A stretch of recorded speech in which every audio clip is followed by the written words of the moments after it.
Hello everyone! How are you doing? Welcome to this live stream.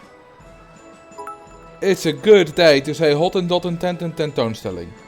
I mean, you can make it longer, Hottentotten soldaten tentoonstelling. It's a long word. I like the very first comment we got on that. Hotten, what now?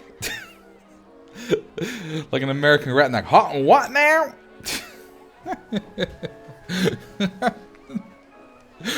I'm busy doing something else, but I'll have to applaud for that notification. Well, thank you. Hottentotten tentoonstelling is the only word in Dutch which has, I believe, which has the same three-letter combination 4 times in a row. T-E-N. Hotten, tot, ten, tun, ten, tun. Hotten, tot, tun, ten, toonstelling. What's that in English? I don't really know. I mean, tentoonstelling is exhibition. Tenten is tents. You know, tents that you camp in. I don't really know what Hottentotten are, to be honest. I don't really know what they are in Dutch either. It's a well-known long word. Hang on, let me Google. Hottentotten. What does it mean? The koi, which is some kind of tribe, which apparently we call Hottentotten, but it's not a real word. It's kind of a made-up word. Anyway, welcome. I hope you've had a good first half of the week.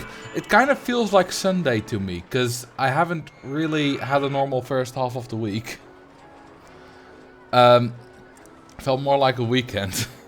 What the hell did I just walk into? You walked into amazingness with words.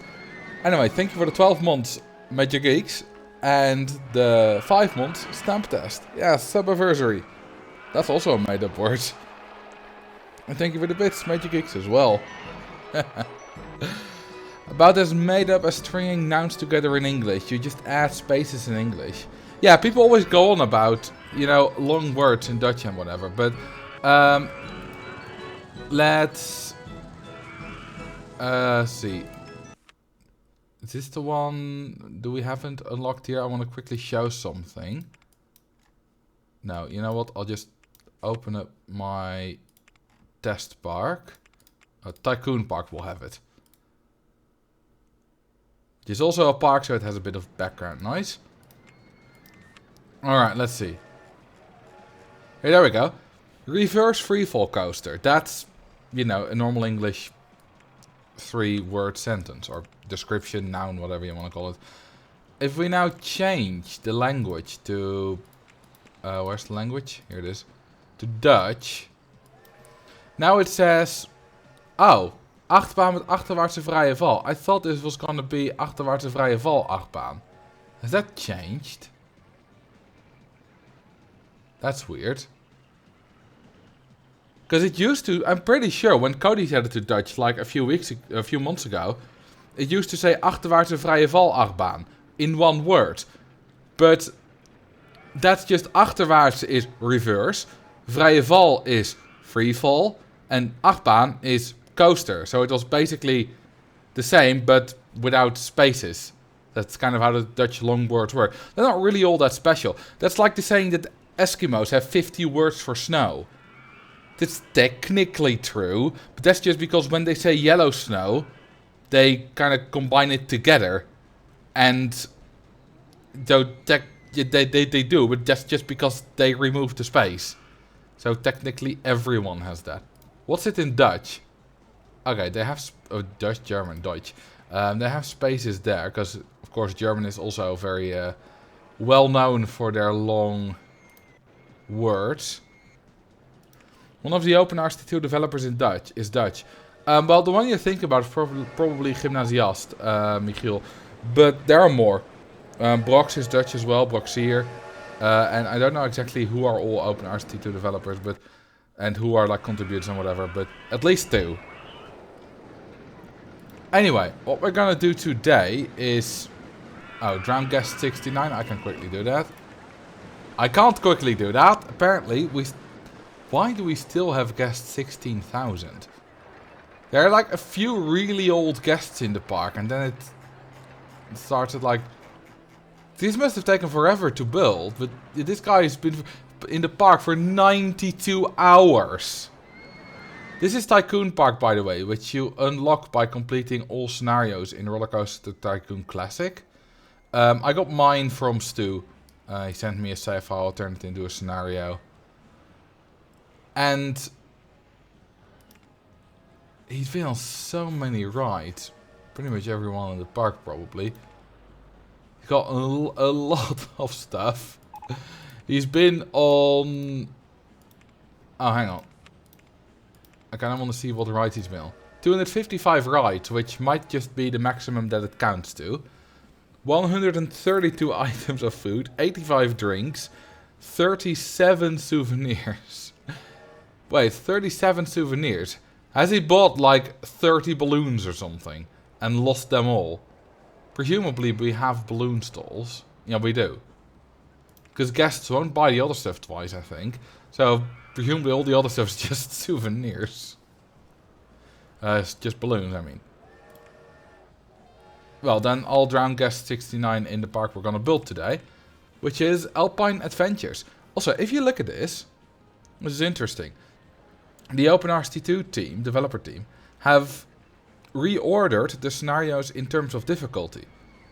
They used to be ordered within the difficulty also alphabetically, which is no longer true. Electric Fields is correctly identified as the easiest scenario.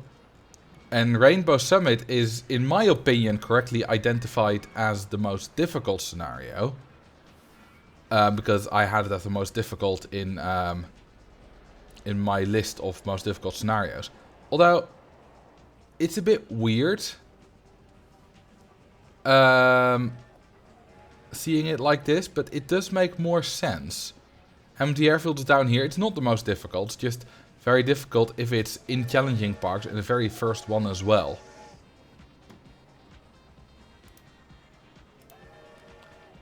By the way, are you guys still there?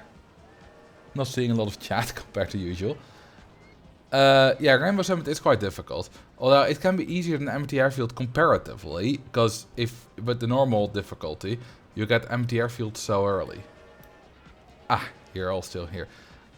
You know, when I don't see anything in the chat for a while, even though usually there would be, I think that I start thinking that the chat might be dead or wrong. You know, there might be something with it, because that has happened. That either like Twitch screwed up or something. So that's why I ask. Okay, let's now get properly started. Where is it? Alpine Adventures. I believe that's an expert scenario in the original. But no longer, because it just isn't. I don't know if I agree with its placement here. Maybe I would maybe consider it like slightly easier. Then again, yeah, Lucky Lake, that was an expert scenario, which is not very difficult at all, so that's placed right. I'm in the middle of a thoracentesis. Thoracentesis. What is that? I think it's quite clear that I have no idea. Also, the goal here is, of course, really, really easy. We're gonna go for... I'm gonna see if I can tenfold the goal. So the goal is income of 7,000. I assume we have the cash machine. Of course we do. So I'm gonna go for 10 times that. Where they drain the fluid buildup around my lungs. Don't smoke. Both are good. You don't need to smoke, and it's good that you're getting well, the help you need. I hope everything goes well. Okay, let's start with the merry-go-round. Also, do I watch football? No, I don't give a damn. I do have an uncle who's in Qatar at the moment, working for the NOS, Dutch Broadcasting Service. So that's interesting. He's giving us you know, a few pictures and updates and stuff.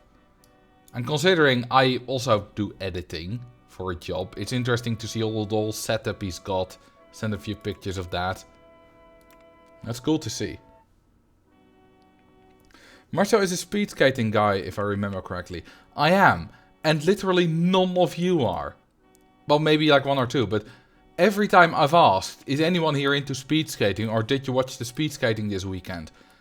I haven't gotten a single yes ever. That's just astoundingly sad.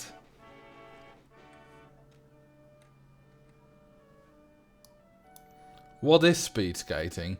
Well, I can pretty much, if that's serious, not sarcastic, I can pretty much guarantee you're not from the Netherlands. Paul, sure. Well, to be honest, I don't have cable. I mean, you don't need cable to watch the World Cup or speed skating. I don't have cable either. I don't even own a TV. Not even just for a screen. I just watch it all on my computer. Do you ice skate? No. I just watch. Okay, to start making money, let's do some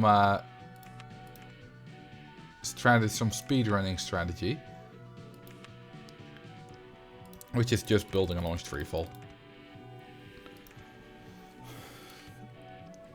So question. Did anyone here go to Nightwish in Ziggo Dome? Either on Monday or on Sunday.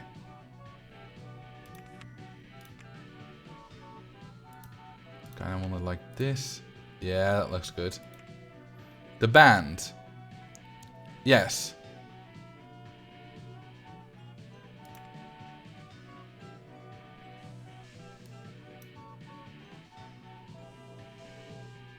Because I went. And it was amazing. And if you went on either of the days, I was there too, because I was there both days. The first evening I went with my mom, and the second evening I went with a friend. And both times were absolutely great. It's also funny, I'm not a fan of the band Beast in Black. Like, I dig their music, but I don't really listen. But the only reason I know them somewhat well is because I've seen them in concert 3 times. Now, why would I have seen them in concert 3 times if I'm not a fan? Well, I've been to Nightwish 3 times. They've opened for them every time. So that's why.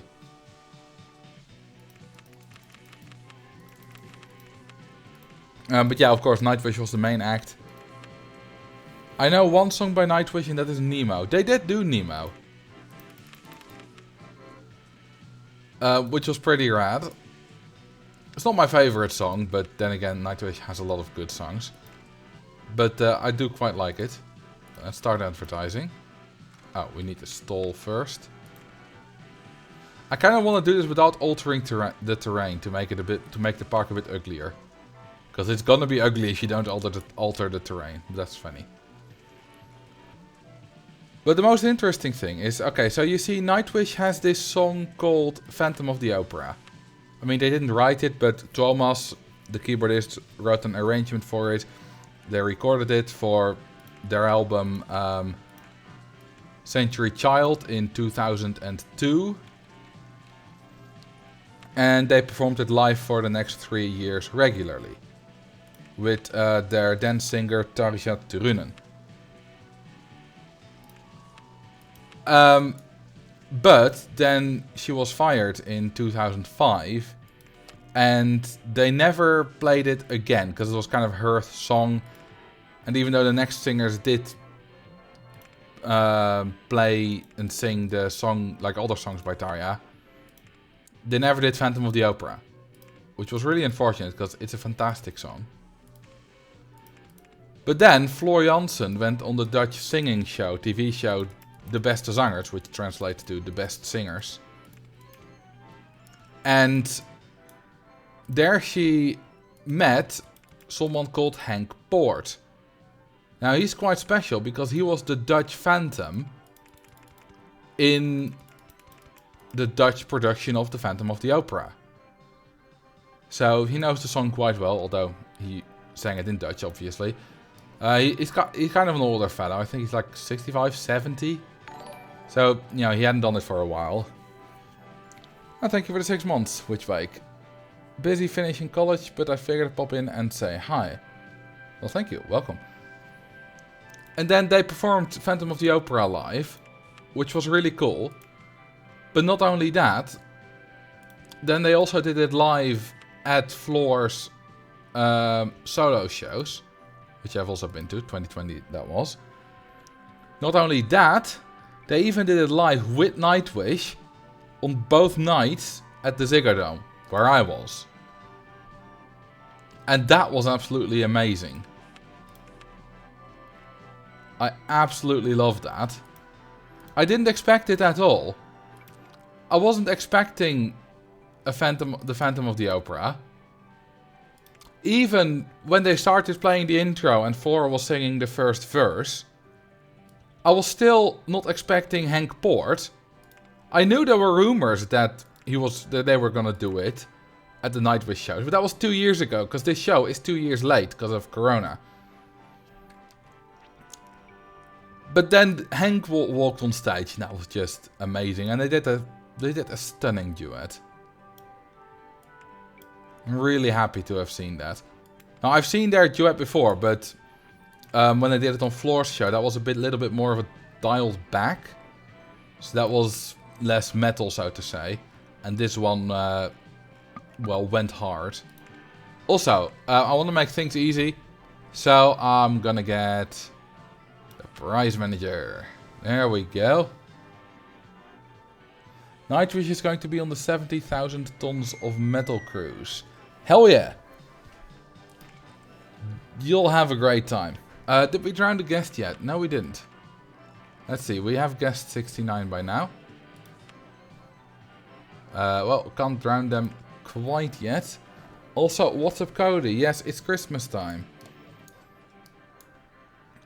Because Thanksgiving is over, so now it's Christmas time. Okay, he's almost left, and I can almost kill him. I mean, Thanksgiving was like 2 weeks ago or something, but still. In the Netherlands, even though Sinterklaas is technically not happened yet, a lot of the shops are already removing Sinterklaas decorations in favor of Christmas decorations. What special traditions do your family have for Christmas? None. We just... I mean, we have a... If you can call having a family dinner a special tradition, I suppose that, but I don't think that's really special. That's very common. Yeah, we don't really do special traditions. So yeah, we'll have a Christmas dinner with the family, and not the extended family, just like the 10 of us, something like that. I don't know how many there exactly are.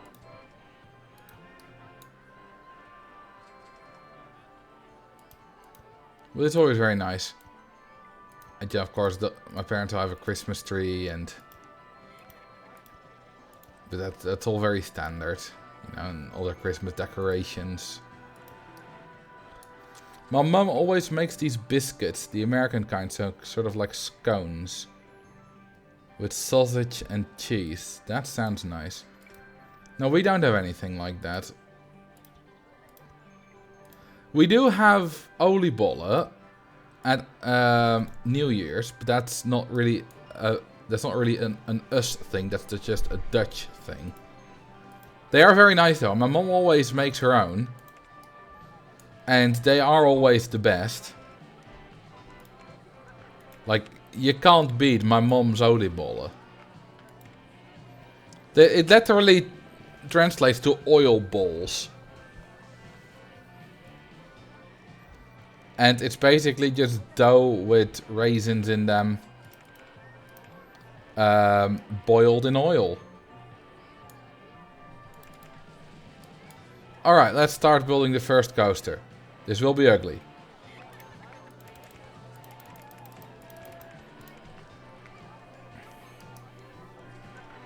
That's... I probably said that last year. That quote. A little less than a year ago. Okay, this is a corkscrew, so we can do an ultra steep lift hill.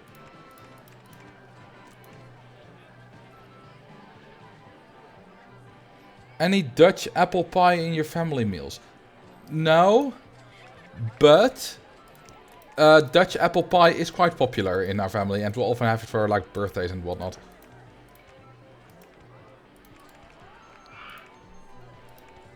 But other than that, no, nothing. I sometimes bake one on my birthday, or my mom bakes one for my birthday. I say my birthday, it's her birthday too, same day. Might do that this year as well, I don't know. We're gonna celebrate my birthday and Sinterklaas and her birthday on the same day today. That's more like, because I don't really celebrate my birthday. She doesn't care too much either. And, you know, because everyone's coming for her birthday anyway, you might as well do Sinterklaas then too. Your birthday is rather close to Christmas. Yeah, but what are you implying with that? Because obviously you say it because it would have some kind of effect. Oh, the second guest already chosen. Thank you for reminding me, because sometimes I just miss them. Just an observation. Yeah, I have heard like Americans or other countries where people do, holy ducks, where people do presents with Christmas. Saying that it sucks to have their birthday on Christmas or around Christmas. Well, my birthday isn't that close to Christmas, it's about 2 weeks earlier. But my birthday is only a few days after Sinterklaas. And we don't do presents with Christmas, but we do presents with presents with Sinterklaas. Because Sinterklaas is on the 5th or the 6th.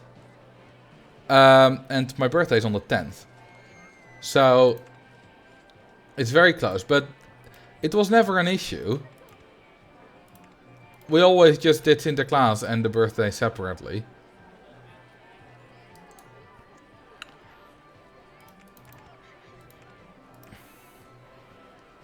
Drink some water. Alright.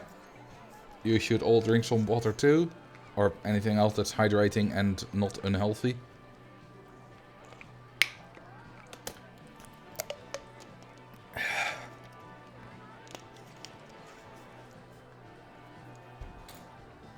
Beer counts. No. If you're drinking beer or alcohol, you should drink water. I love how my birthday is smack dab in the middle of the year, in the middle of June. So as a kid I got presents every half year that way. I never experienced having to wait long. The presents with Sinterklaas were never that big anyway. They were fairly small compared to our birthday presents. Although I do still have one of the presents I got with Sinterklaas. Hang on, I wanted to do a corkscrew here. Because once, when I was, I think I was 5, something like that, my grandparents gave me a plushy horse for Sinterklaas. And I called it Pablo. And I still have it. It's still in, considering it's 20 years old, quite good condition. Like, it has a few scratches on the eyes, because, you know, the eyes can be scratched because they're kind of a glass or something like that. But other than that, it's in really good condition. Yeah, Pablo the horse. I also have Rudolph the reindeer. As I thought, it doesn't make it.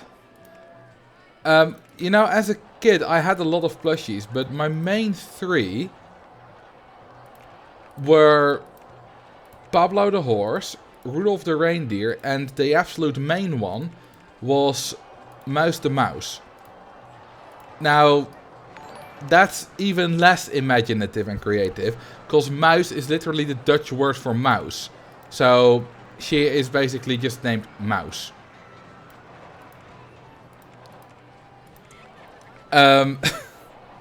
Yes, you spelled it correctly, Carrie. That's quite an achievement considering the uitklank doesn't even exist in English. It's not that it's written differently. No, it doesn't exist. The uitklank. Same with ö and u. Now, I'm not sure, but u and I don't exist in English either. I've learned a little Dutch. It's not that impressive. Okay. Thank you for the Prime sub, D and Dave. But over the years, Muis has gotten extremely worn out. She's lost her hands, her feet, one of her eyes. She's lost one of her ears. I think both eyes, actually. She has massive holes in her neck. She's been operated on and stitched up by my mom quite a few times when I was young. But Rudolph and Pablo have been doing well. So, I never... No, I still have Muis as well. She's laying in one of my cupboards. On the shelf. But I never really pick her up anymore, because she might just die if I did. She might just fall apart. But no, Rudolph and Pablo are still going strong. Rudolph is missing an eye, though.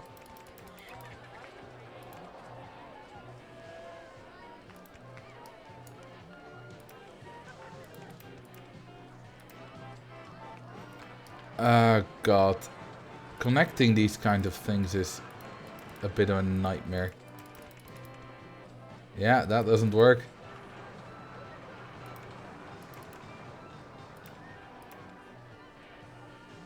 You kinda can't connect this. Well, let's just try.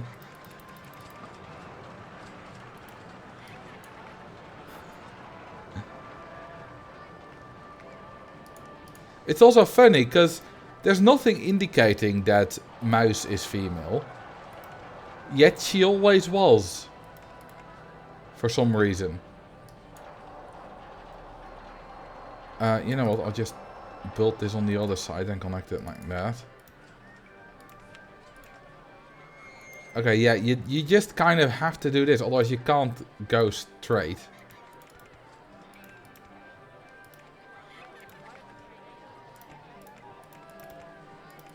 Is this connected? Yes. Probably because Lenny Mini was female. I've never heard of that.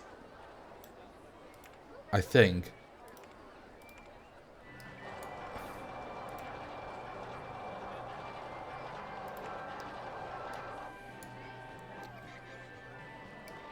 So I don't know. That's definitely not the influence. What the hell are you heathens putting on your fish? Nothing. I don't eat fish. Oh, eeny meeny. I thought that was an L. My bad. From Sesamstraat. Well, I definitely watched Sesamstraat. I think I watched Sesamstraat as a kid. I don't actually remember it. Okay, let's see the stats of this thing. So I probably have seen it. Maybe that influenced it. I don't know.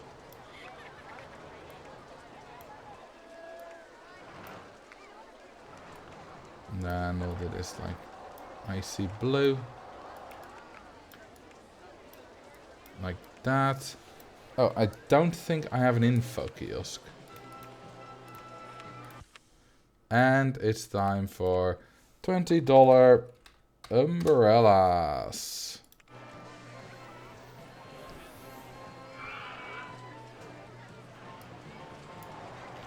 Do an Alpine coaster. Alright, let's see. 585, 795, 328. That's not too great. I'm often disappointed by the stats of the corkscrew. But then again, that's just because it's a corkscrew. I mean, Mickey Mouse is male, but he's got a very high-pitched voice, so... Okay, let's build a Alpine. Building on these mountains is actual pain. So, we're having a winter adventure, but it's not a wonderful one. Vinegar or bust? Wait, vinegar on what? You shouldn't put vinegar on anything. Vinegar... Why would you put vinegar on anything? That's not a thing you put on something. That's like... It's... Like, I've heard vinegar on chips. Like, what the hell?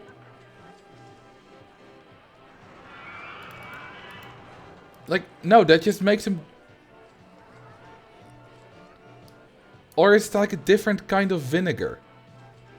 Because the vinegar I'm used to is like quite strong. It's basically a clear liquid.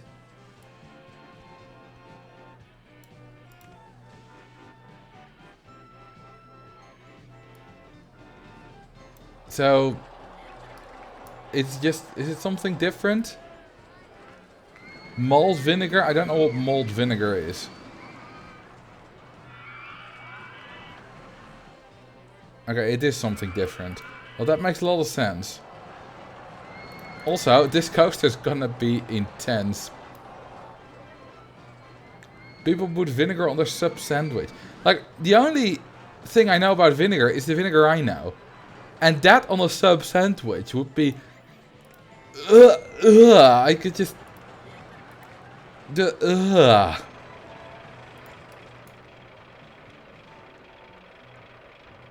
Tom Scott... Oh yeah, he has that video about vinegar.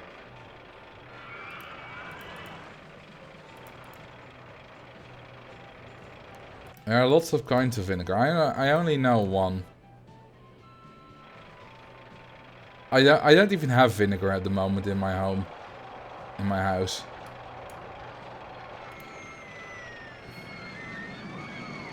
Yeah, the clear vinegar is the only vinegar I've ever heard of. And that would not be nice on a kind of sandwich or whatever. That is used for all kinds of salads. Now, I don't really make my own salads very often.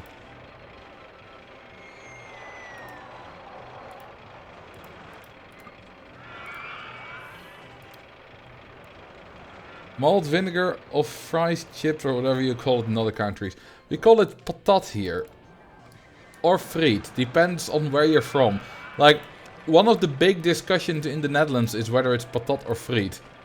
If someone calls it friet, they're probably from the south. And that means they are inferior.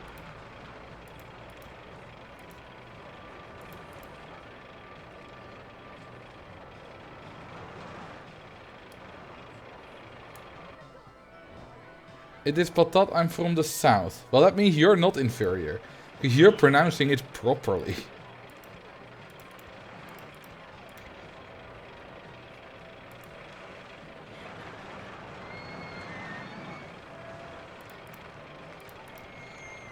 Let's go this way and that way.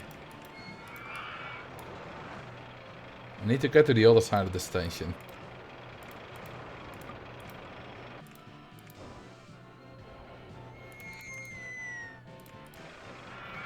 And that way.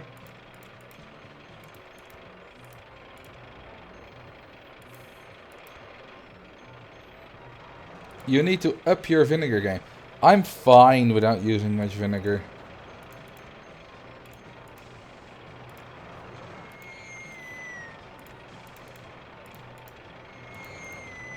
Okay, there we go. Does it make that at the end? It might not make it. I might... You know what? Well, we'll see if it makes it. And if it doesn't, I'll put a little chain lift there. Of course, we go for no minimum waiting time.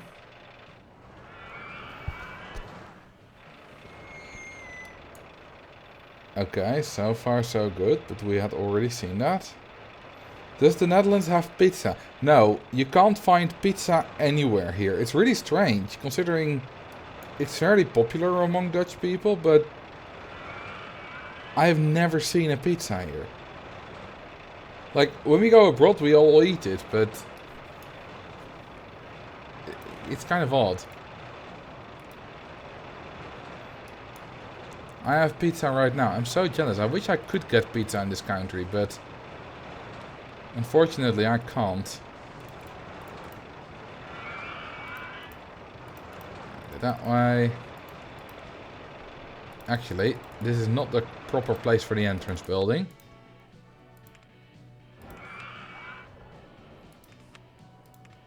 Very funny. Very funny what? Make your own pizza. I've made my own pizza before. With the scouts. They were pretty good. Gotta love the food culture between countries. Also, anyone who actually believed that, obviously it's not true. Pizza is very nice. It's everywhere here. You know, you have different kind of chains that sell you, pizzas like Domino's and whatever. New York Pizza. You can get frozen pizzas at stores, you know. Because we're a normal civilized country. Where you can get pizza if you want to.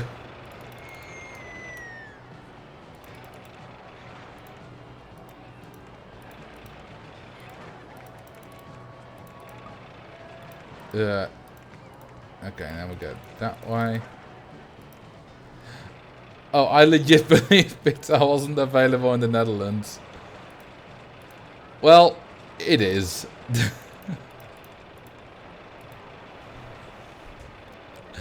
You can... Yeah, I need to make an apology video now. Apologizing for my horrible deed about lying about pizza. Oh, I could do that. I could make a parody. just upload it just straight onto my main channel, confusing everyone. Just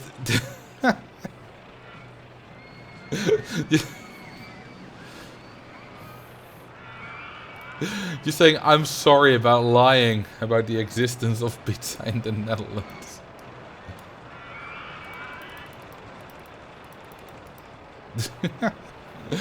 Don't forget to cry in the video. Yeah, and like someone mentioned, the sigh. What sort of fast food restaurants are near your community? There's not really like a McDonald's or a Burger King or a KFC close by. There's a Subway not too far away. There are not really a lot of restaurants close to me. Like a few, but not many. With close to me, I mean like within a 10-minute walk. If I go a bit further, like a 20-minute walk, or which is a 5-minute bike ride, then I'll have a Subway, I'll have a McDonald's, then I think 2 different Subways. I know a KFC.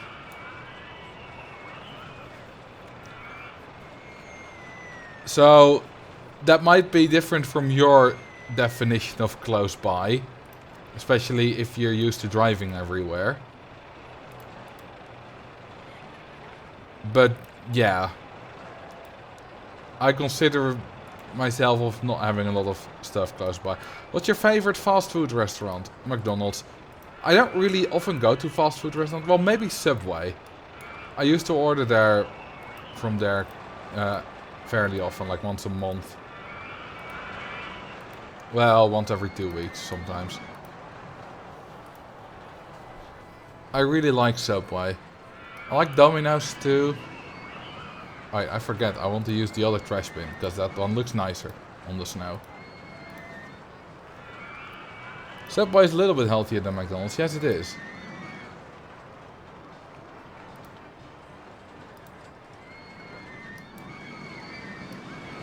The reason, by the way, I'm building this path kind of with the staggered hill sections is so that I have the opportunity to connect another path to the middle of the stairs, because there's a flat bit in between. It's all about thinking ahead. Also, what are the stats of this baby? Ooh, it's almost too intense. But we're fine. We're fine. 7.22. What's your best, most cooked meal? My best meal and kind of my signature when I still lived back at home is spaghetti carbonara. And I really like it. Duh, otherwise it would not be my signature. It's not the healthiest, but it is the nicest.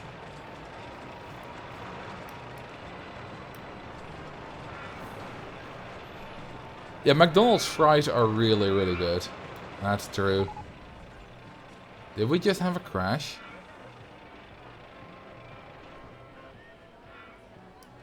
Where? Wait, again? Oh. It did happen here. It didn't make it. Oh, 4 people died. That's a shame. Because that involves paperwork. You had an empty car. Oh, did it catch up? Well, this should be good. Just to be sure. Wait for full load. Well, this is gonna take a while to get popular again. Laying in bed sick right now, so happy I could catch a stream finally. Well, thank you for being here, but I also hope you get better.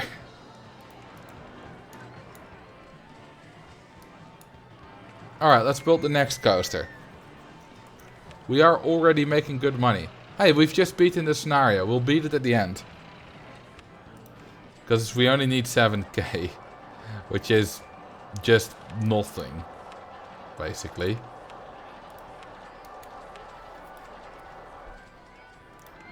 Okay, how about another freefall?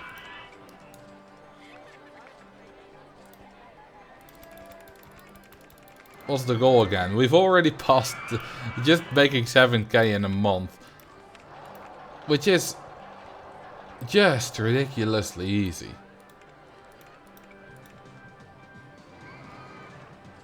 They'll sort itself out. Okay, let's just see how fast can we launch this baby. 101? Yeah, that's fine.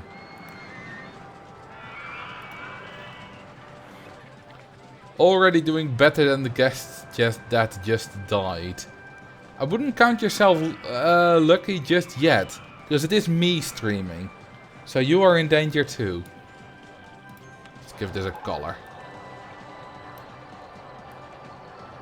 Red. Okay, yeah, screw off. I don't care about the goal.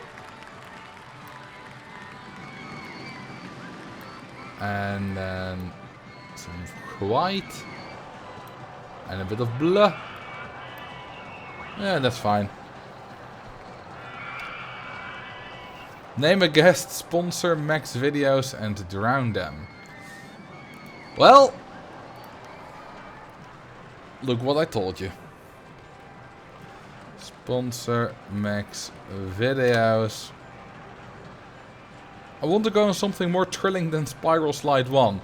Well, you are going on the Spiral Drown 1. Ha ha ha ha ha. Bye bye.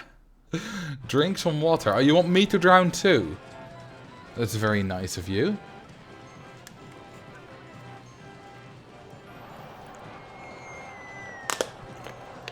Yeah, nice. Are those ducks? Yes, they are. Not even cheated in. Name a ride of your choice. Alright, which ride do you want to name? Surprisingly, there are some people going on this. And they're paying $23.60. Holy crapsels. Holy crap doly. Name the Spiral Slide McDonald's Play Space. If only they had a 20-meter tall spiral slide at McDonald's. McDonald's Play Space. There we go.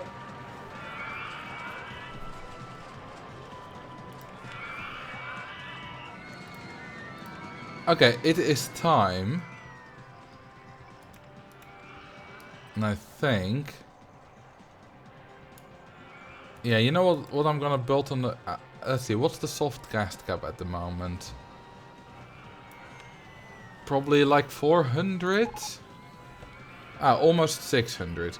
You know, I could increase it, but I don't think I'm going to be able to increase it quick enough over time, because we barely have any good areas to build on. So I'm not going to bother with that, and I'm just going to force it through advertising. A water coaster. We do have a water coaster. It's not my favorite coaster type to build, but I can do it. I mean, it's just a bad coaster type.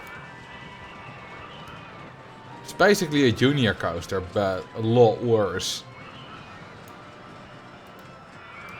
Mostly because of the single boats. Also, in this terrain, I have like no idea where to even start building this ride. I think here maybe? Now all the guests will freeze to death. Well, that's fine with me. Oh, we have a vertical drop coaster. Nice.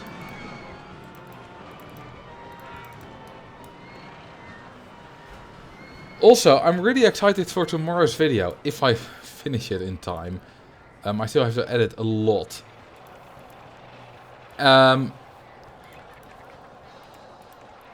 Because tomorrow's video is interesting. You know why?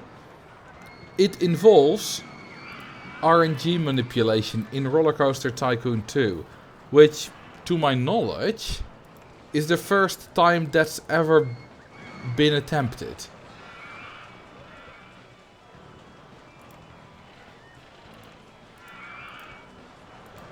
And I hope that eventually we'll properly figure this out, because I'm still doing it quite bare bones, basically. It's snowy at a temperature of 90 degrees. This is not snow, this is rain. We can make it snow. There we go, temperature of -9. And the blizzard. And apparently thunder as well.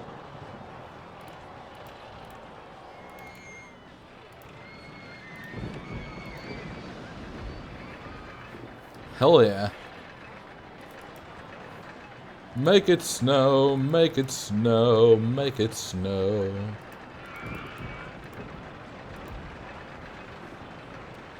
Thunder and snow at the same time is really rare. Yeah, I know there's some kind of weather effect. Don't know what it's called, but it's like lightning and snow together.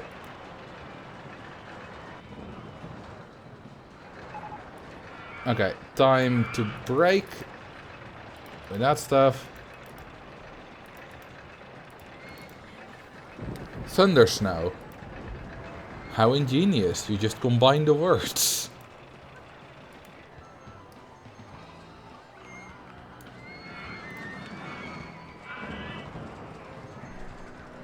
Coaster crash? What do you mean? Oh hey, the weather's actually changing from this. It didn't make it, did it not? Well, then it wasn't a crash, it was just the ghosts. Holy crap, this is a terrible coaster. Holy crap, Lawes. This is just... I can't be bothered fixing it, so... Did a dip. Chain lift, baby.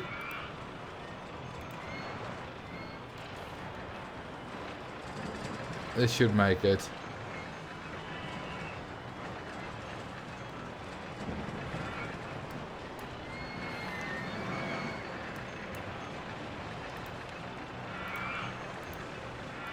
Awesome. Okay, you know what? No, that won't work. Ah, there's the head chopper bonus built into it. And we're gonna go around the mountain. Like that.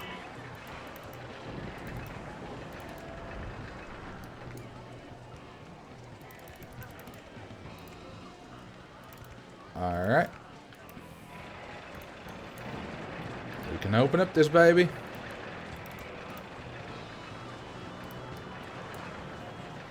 You think that's bad? Remember when Cody Watkins didn't crash that coaster? How does Cody ever manage to not crash a coaster?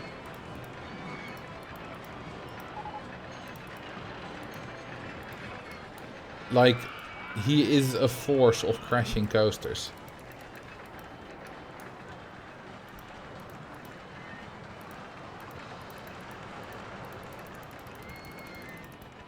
Okay, then we go that way.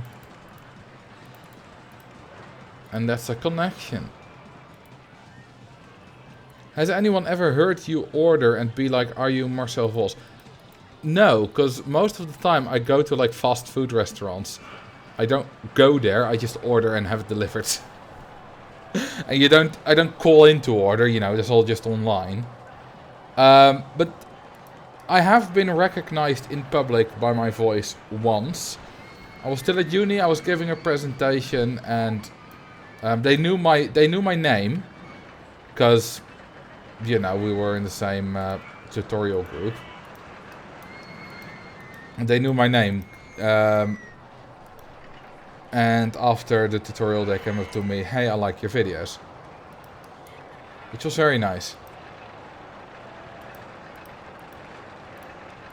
But of course, there they already knew my name. But without that, no, I've never been recognized. Would be nice to happen at some point.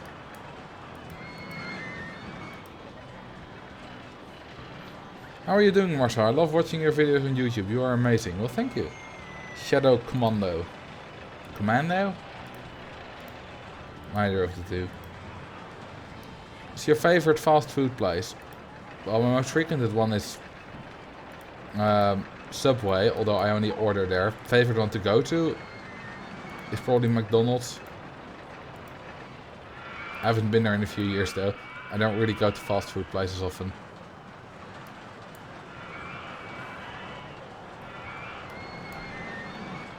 Okay, that is the water coaster done. I don't like the water coaster. It's terrible, it's awful, it's annoying. It's just... ugh. Just... oh no, I don't like it. It's disgusting. But I can make it Christmas. There we go, now it's Christmas water coaster.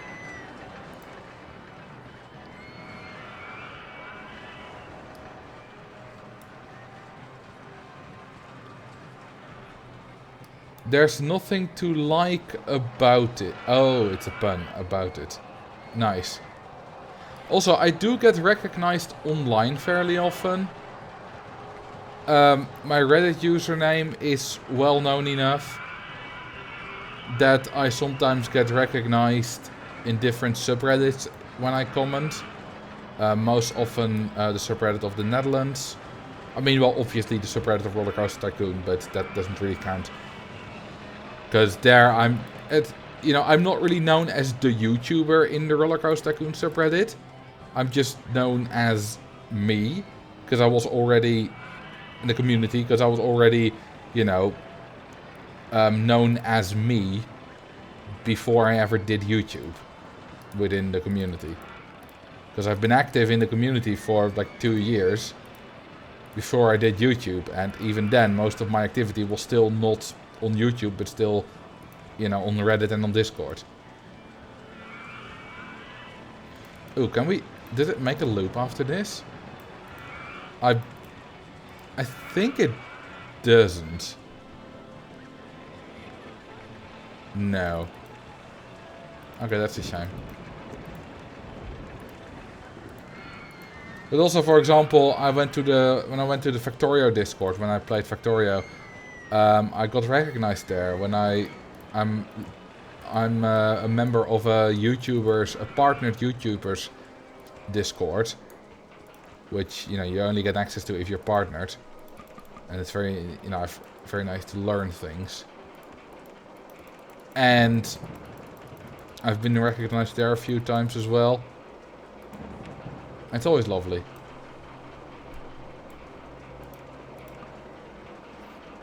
The one time it's a bit annoying if I get recognized on Twitch, because then I just, you know, comment on whatever some kind of streamer is doing.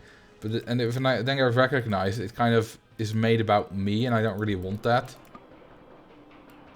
I do have a different Twitch account that you guys don't know about for watching streams anonymously. Especially if it's in Roller Coaster Tycoon streams, because then, like, it's made about me, but it shouldn't be about me. Also, this is really interesting. I need to, like, make the land like this so before I can build the coaster through it. But then I can change the land back. What would you combine with the water coaster if you could use cheats? Nothing. Because I just don't want the water coaster. Do you have another Reddit account? Yes, but I never use it.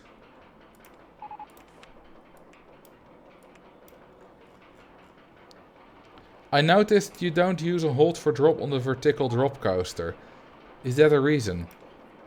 Yeah, it's bad. It only slows down the throughput. And I mean, it doesn't really, like, it by only a very small amount, so it's not really a problem. I don't think there's a conscious reason that I don't do it. It just, at some point I started not doing it, and then it's kind of just a habit. I'll throw it in here. Because it is a really cool element, but it doesn't, like, give any excitement or anything.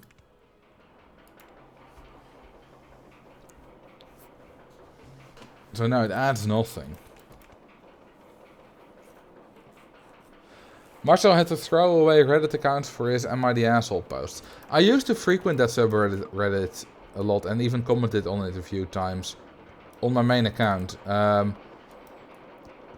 then I kind of stopped because subreddit was kind of... I kind of got tired of reading it and all the drama and stuff. I don't really like drama.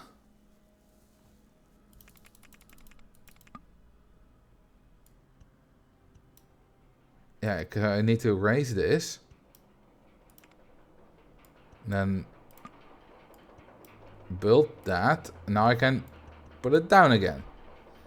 For some reason.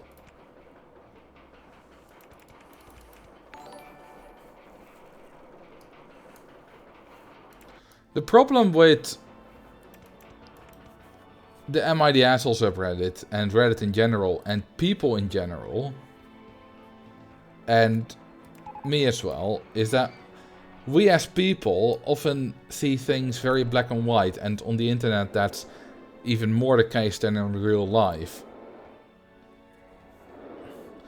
It's always either 100% bad or 100% good.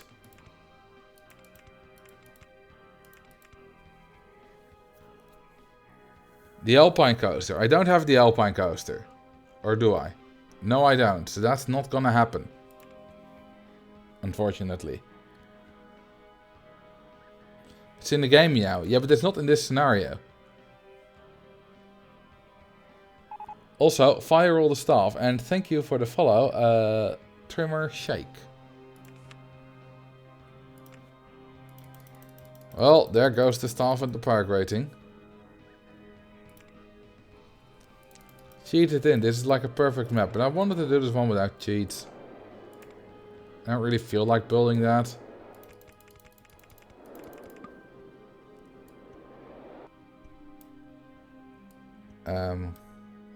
This.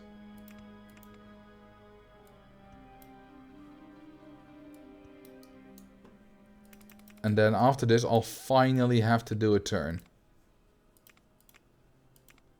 Because I'm running against the edge of the park. Also, that's gonna give a lot of G's, so let's change that. I blocked Am I the Asshole. Much better for my mental health. I have not blocked a single subreddit. I don't really browse r/all that much. And if I do, I just skip it, you know, skip posts that I don't want to read.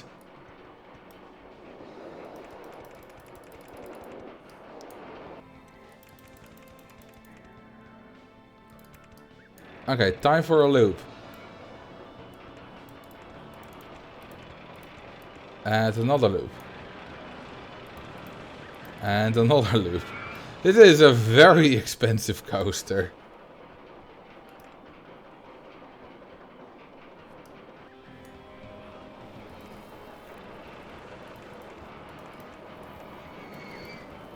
This is an absolutely bizarre coaster.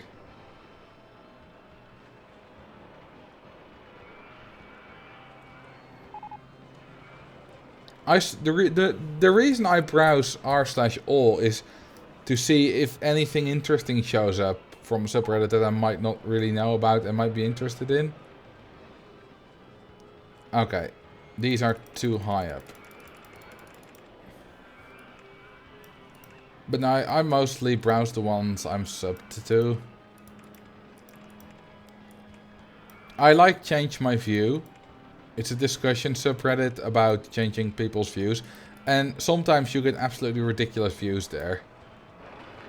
But sometimes you also get very interesting discussions.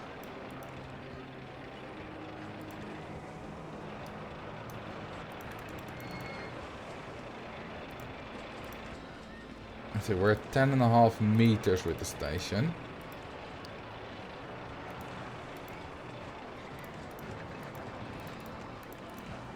Someone said this is going to not be great intensity. I disagree. I think it's going to be absolutely fine. Yeah, I also do the same with YouTube, and my recommendations are great. Well, sometimes I'll watch a little bit of different videos, but they never destroy my recommendations. I also heavily use the sub box. You know, the one place where all the videos you subscribe to show up, and nothing else. Okay, sometimes not all the videos of channels you subscribe to are there for some reason. But for me, that's an exception if they don't show up. Like, at least 95% do show up. Probably even more.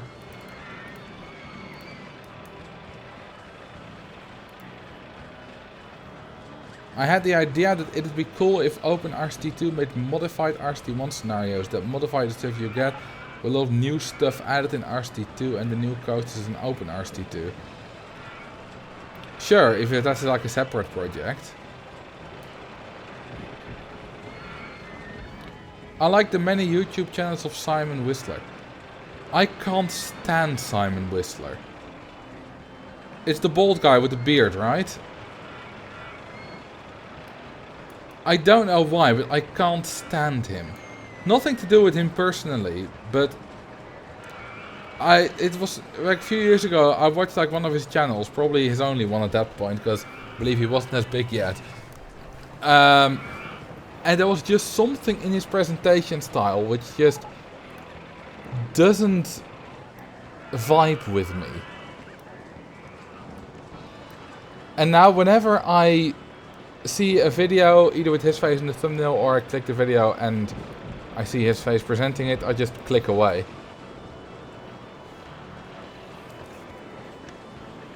So there are a lot of channels that are unsurprisingly him. Or so unsurprisingly, surprisingly. I click on it and then, oh, it's him again. Well, guess I'm not watching this channel.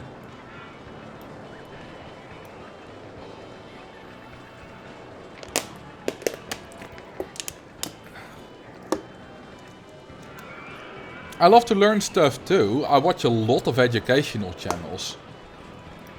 Hang on, I'll go through my hello. Oh, whoops. Sorry. that was my homepage. Let's just go through my subscriptions.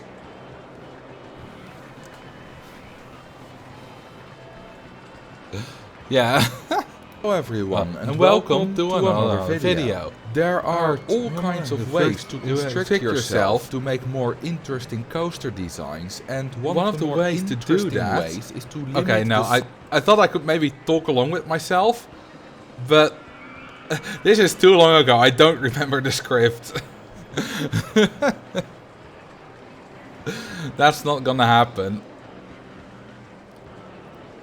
Okay, so there are a lot of subscriptions here. Well, Jaden, yeah, she's currently doing a big subathon thing.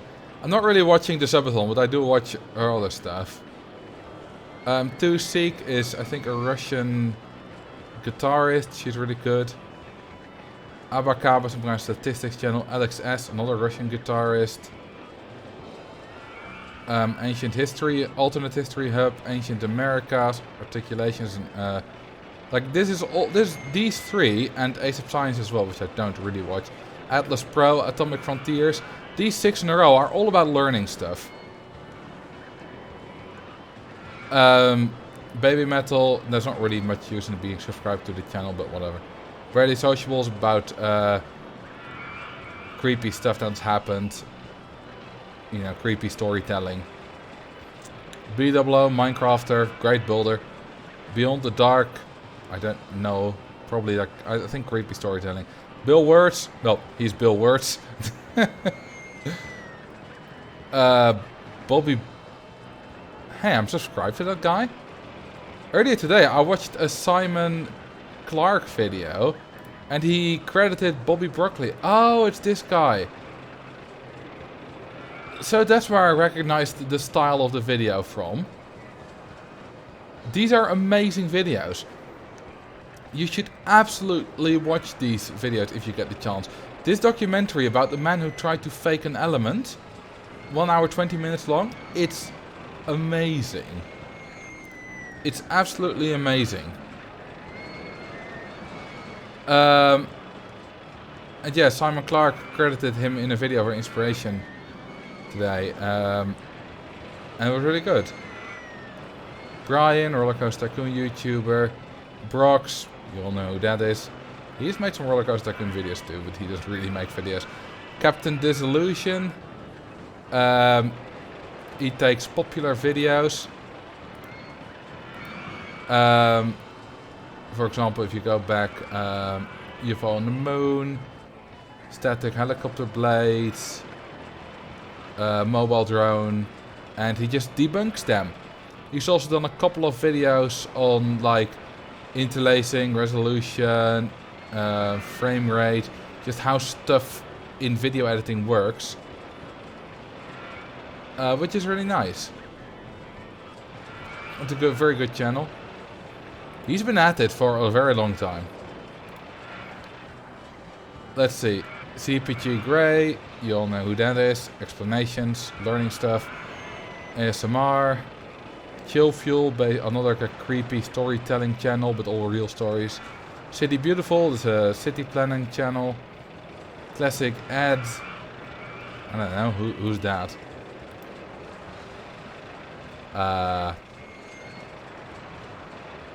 I watched his Rollercoaster Tycoon video and subscribed apparently. Daniel Thrasher, music, comedy. Dirklink, Doddle, music and vlogs basically. Doofus Goobus, funny animations. I bet you watch Not Just Bikes. Yes, I do.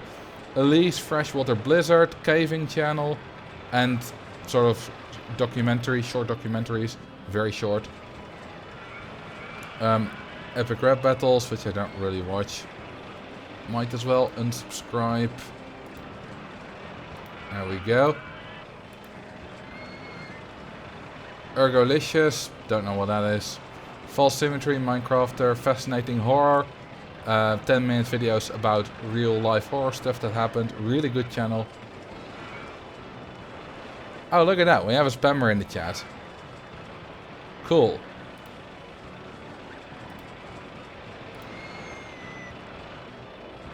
Let's see. And you're banned. Thank you. Fidwell, Rollercoaster Tycoon YouTuber. Floor Jansen, singer of Nightwish. Frogleaf Studios, metal cover artist. Garrett J. Peters, metal cover artist. Gemini Tame, Minecraft. General knowledge is about learning out flags and countries and that kind of stuff. GeoWizard, you should absolutely watch GeoWizard. GB ASMR. Good clips with Scar, good times with Scar, Minecraft, Grian, Minecraft. Had a Feather ASMR, she doesn't really upload anymore. Hello Future Me is a writing channel, and I mostly subscribe for the stuff about Avatar, The Last Airbender, and Korra that he analyzed and made theory videos about. It's very good. Hera, Age of Vampires, Hermitcraft recap, Minecraft. Hey there, I'm Dead. He's a Rollercoaster King speedrunner. Human Interest has only made like a few videos, but they were really good. Oh, he's made more videos now. Yeah. Yeah, not a lot of videos, but they're quite good. In Deep Geek is some Lord of the Rings, like Game of Thrones channel, I believe. I don't watch Game of Thrones, but I do sometimes watch a video about Lord of the Rings. Impulse is Minecraft. Jack and Dean is funny comedy. Jack's Films is Jack's Films, mostly parody like stuff. Jay Foreman is really good. You should all watch Jay Foreman if you like learning about like geography and London and that kind of stuff. You should watch Mapman, which you can see here all the stuff, and you know, the tube map and bridges in London. It's all really good.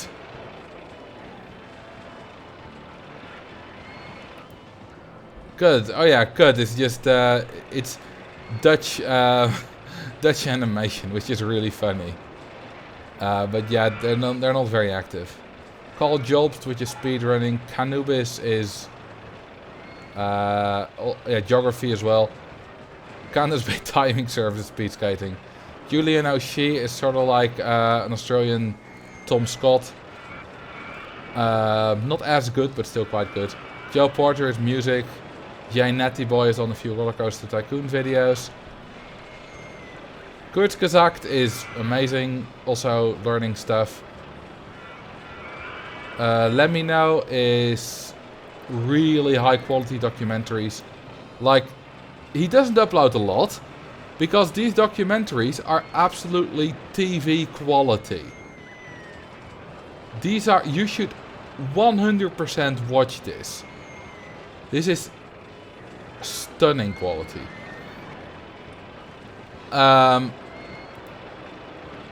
Like Stories of Awesome, like a story time telling channel. I don't really watch it. Lovix Superville, language comedy. Lonely Girl 15. Yeah, she was one of the first vloggers. This is all. Oh, that's most popular. If we scroll down, you see this is all like 14 years ago. Also, let me. Oh, the ads are still running. Cool. Oh, hang on. I need to rehire staff, lol.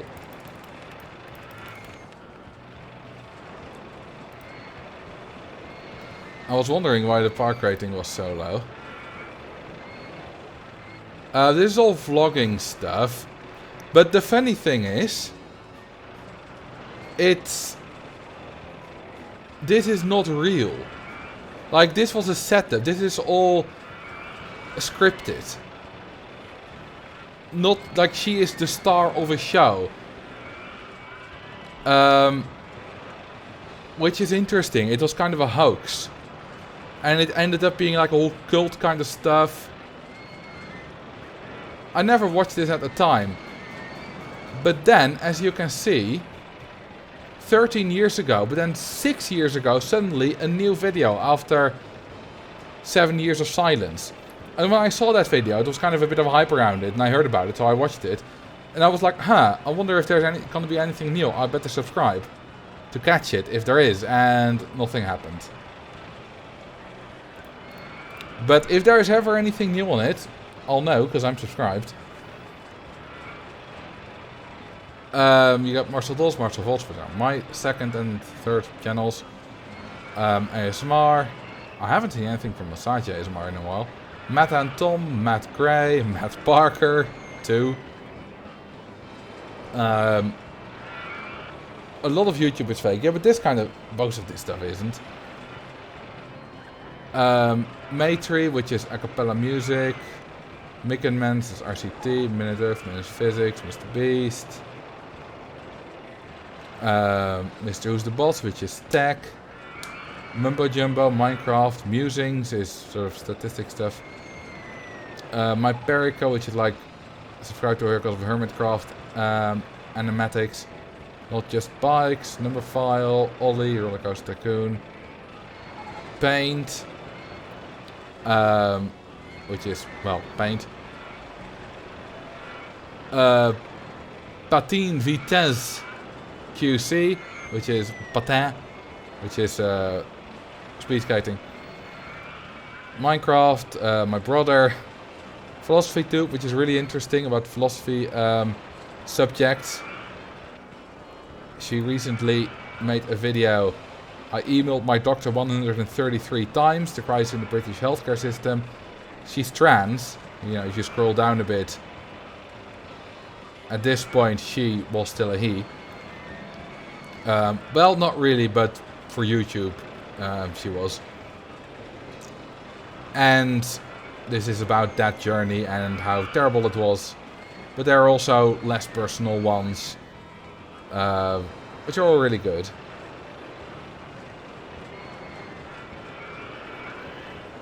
Where are we? Phoenix is Minecraft. Pikachu is, I don't know, I believe Minecraft. Picaspri is Pokemon.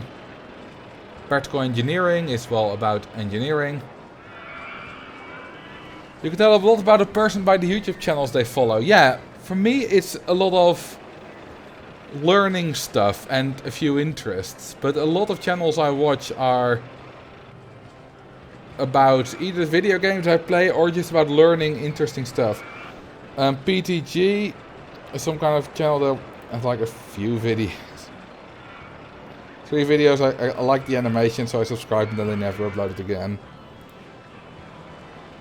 Queen Crocology is like an old interesting stuff channel, like tricks and that kind of stuff. Interesting science experiments. Rainbolt is GeoGuessr. Red Eyes Green Dragon is really funny Rollercoaster Tycoon sketches. You should absolutely check these out. Like, they're hilarious. I'm not gonna watch any on stream because that's unfair to him. But you should absolutely watch these. Not all of them are Rollercoaster Tycoon, as you can see, but quite a few are, and they're always hilarious.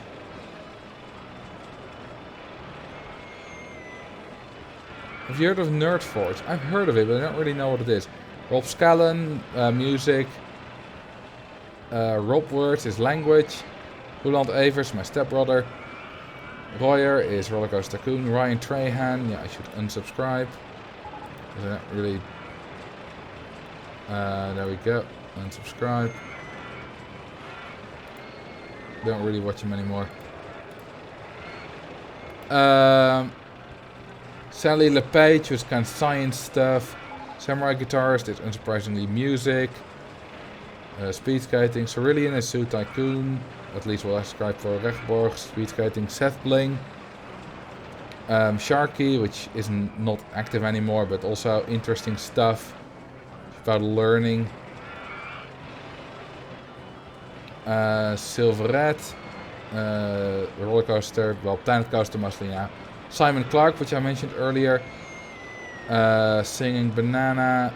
Slightly Sociable. Speed Skating Channel. Speed Skating. Spirit of the Law, which is Age of Empires. Stand Up Mats, which is the main channel of Matt Parker 2. It's Matt Parker. He's fantastic. If you like maths and he's like funny math, he's like a stand-up mathematician. What he calls himself. Statistico, which is statistics. Studio Massa, which is like kind of Dutch animation. It's really good. Summoning Salt, which is speed running, the history of speed running in video games. Absolutely high quality. They're amazing. all these videos. You should absolutely watch them.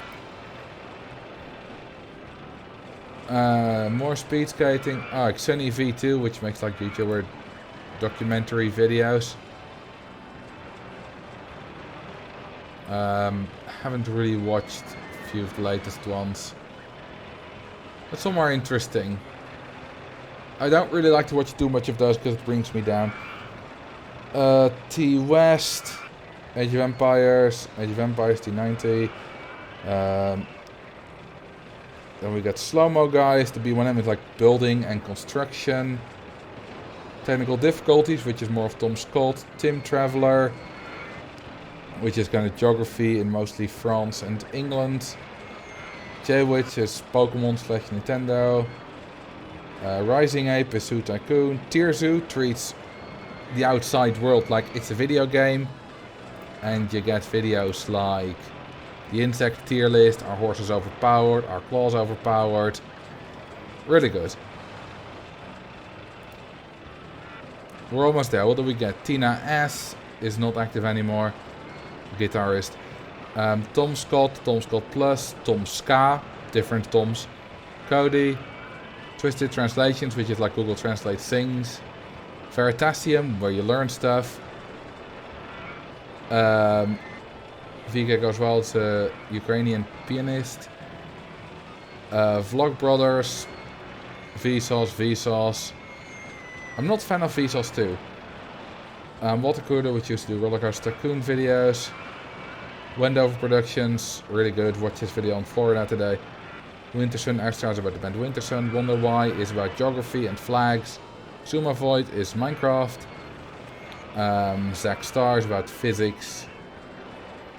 Minecraft. Roller Coaster Tycoon. There we go. I hope you liked that. Interesting about channels I watched and a few I absolutely recommend. And I hope you maybe found one or two that you're going to check out. Okay, how rich are we? 53k. Cool. We've built nothing for like 3 months. Let's advertise some more. Why is the park rating still kind of low? And the last one. What's wrong with the park rating? Oh, guests are lost. Are they trapped somewhere? Did I do an oopsie? Because this path layout is fine, right? Did you forget an exit path? Like, that's what I'm thinking. I'm thinking I trapped them somewhere, because this should not be very... Or are they trapped? Oh. It's because this thing isn't free. And that's because the prize manager. Oh, does this one not have an ignore free rides?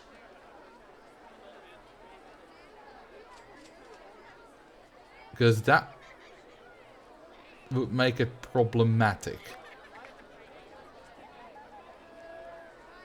Okay, this one does not have an option to ignore free rides, which the other prize manager does. The ride prize manager. Well, I'm gonna tell them that they should include that after the stream. But before that, I'm just gonna build a path to relieve the guests. Name ride of your choice.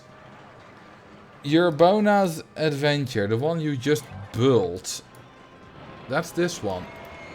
It's also extreme and no one's gone on it. Well, a few have gone on it.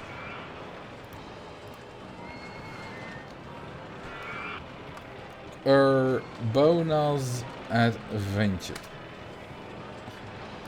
Drown a tired guest. Well, a lot of these fellas are tired. So bye-bye, that's gonna take a while.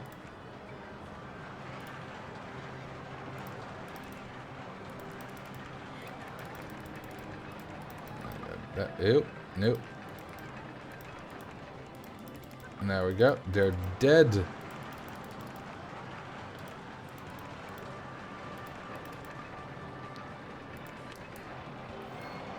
And they can leave. Finally.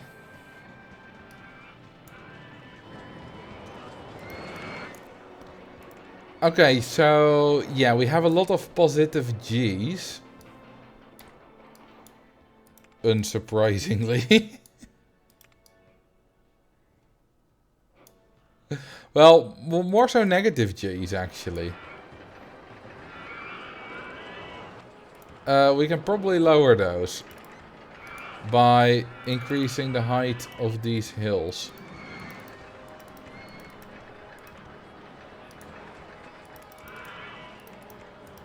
If we do that, let's see what we get.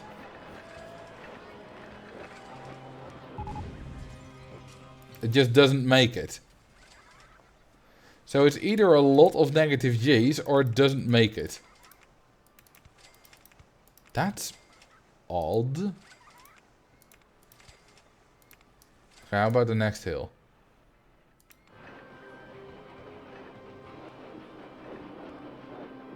Alright, it seems to make that.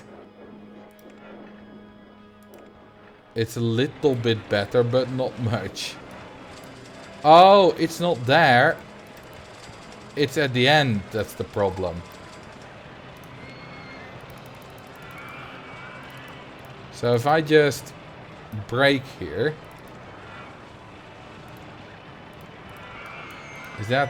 yeah, that's in the way.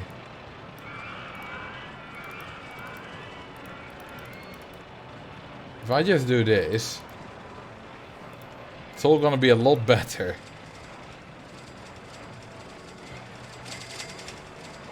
Also, I'm gonna lower this by 1 again, because it's going very slowly, and I have a feeling that if the weight is concentrated in the back ones, that it might not make it. Also, for a slightly higher throughput, we're gonna increase that.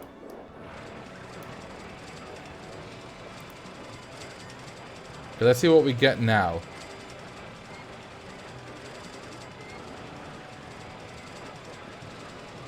10.56. It's still extreme, but a lot less extreme. It's more than a point lower, so a lot more people will ride it now. Good.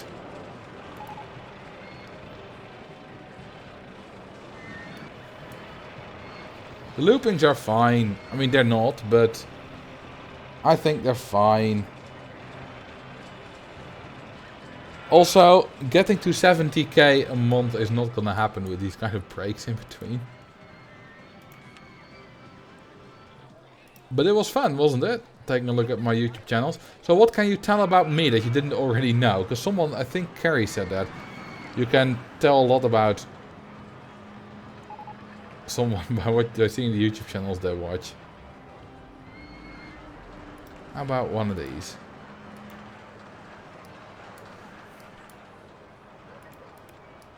We have plenty of cash, so we don't need to worry about that.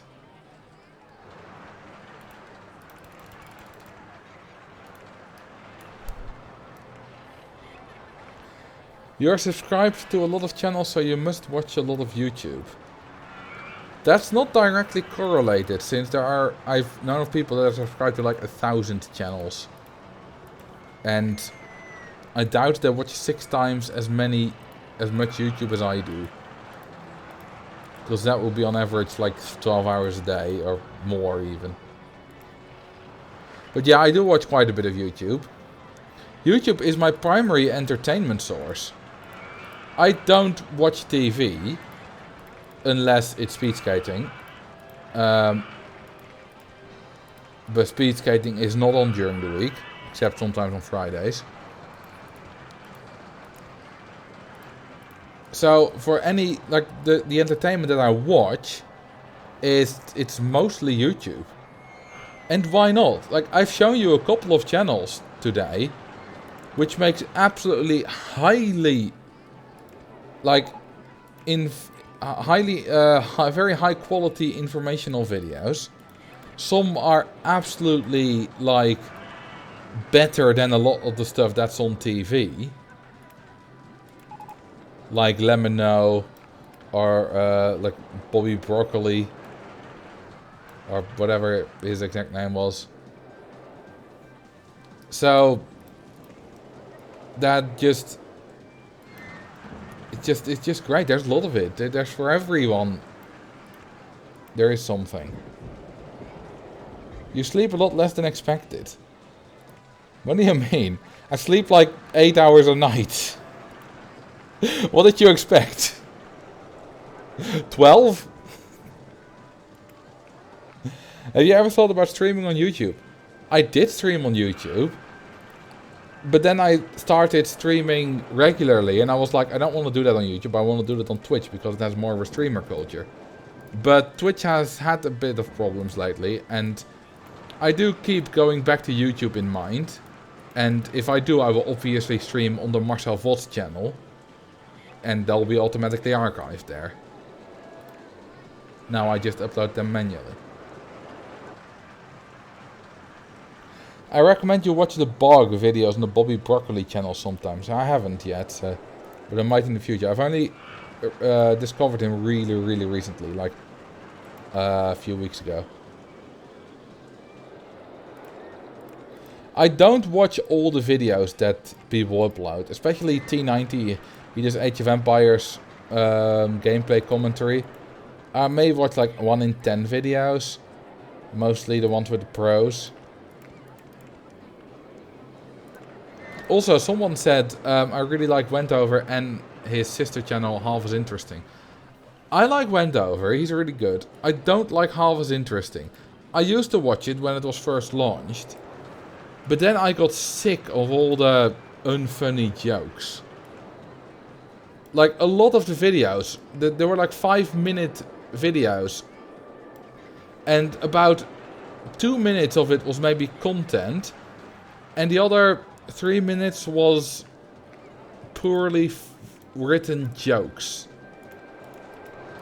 Like, jokes here and there are absolutely fine. Like, I have jokes in my videos, obviously. But it shouldn't be more than the content. Do you play Age of Empires yourself? Not really lately, but I have played it quite a bit. I would consider myself a decent competitive player. With topped out about 1150 elo. Which is like nothing even near pro, but it's slightly higher than average and the competitive player base is already higher than the overall player base. Because most of the people that don't go online are not good at Age of Empires at all. There's already a bias in people who choose to play online.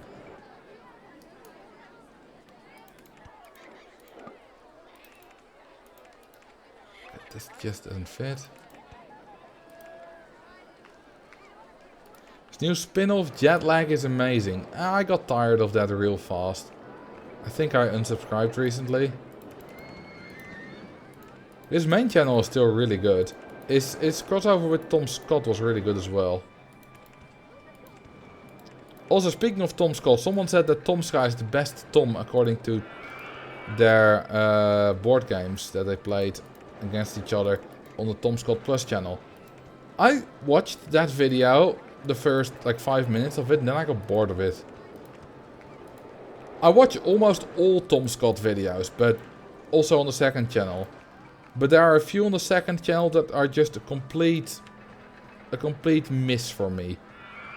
And one of them was the Tom Ska versus Tom Scott video. Another one was the hovercraft battle against Colin Furs. I just did not find that interesting or funny at all.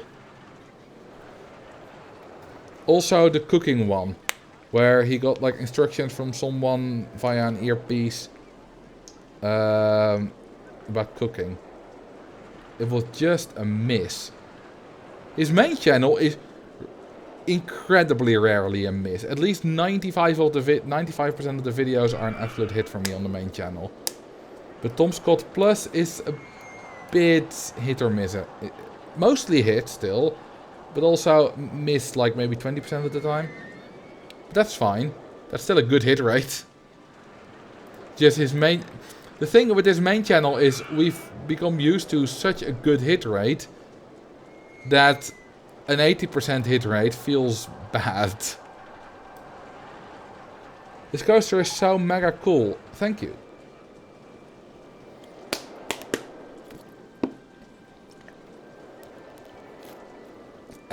Water. I discovered James Hoffman from Tom Scott Plus. Oh, I also didn't watch that video. That one was boring. I opened it, but I didn't have a queue line yet. Well, that's fine.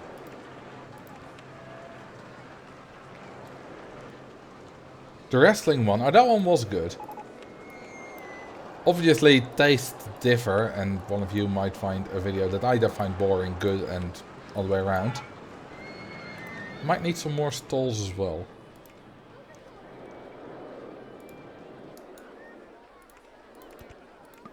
What are the stats? 759, 789, 415.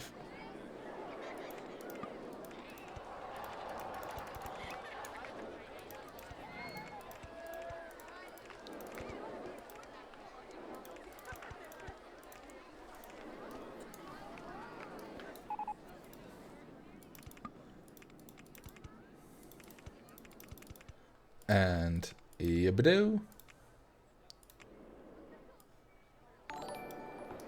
Thank you for the follow, the Storm Crow. I loved one where he tried a roller coaster for the first time and overcame a fear that was awesome. No, not a fear that was awesome. I pronounced that wrongly. Overcame a fear, comma, that was awesome. Yeah, and it was.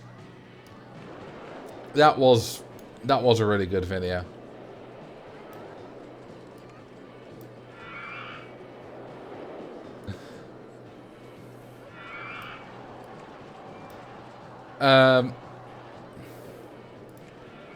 Ooh, 2060. Yeah, let's build some stalls.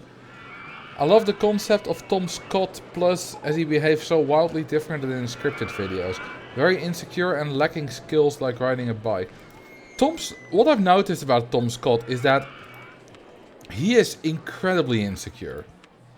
Like, he is secure about his ability to present them, whatever, but as soon as he isn't actually really good at something, he becomes insecure. Like, about pretty much any skill. Even though he is decent, he'll downplay himself and say he's terrible. And honestly, sometimes that's a bit off-putting for me. On the Tom Scott Plus channel, he'll immediately, like, in at least like 60 or 70% of the videos, he'll immediately like spend 2 minutes going over how terrible he's gonna be at the thing that they're going to do. And I'm like, dude, you're gonna be fine. You're always fine in these videos. And sometimes it's a bit annoying. Oh yeah, the Beardy Man video. Like, I get it. And if he really thinks that he's that bad, like, then he can't really help it. But it does bother me a bit sometimes. Not enough that I'll click away. And obviously almost no video on YouTube is perfect, so it's fine that it's not perfect.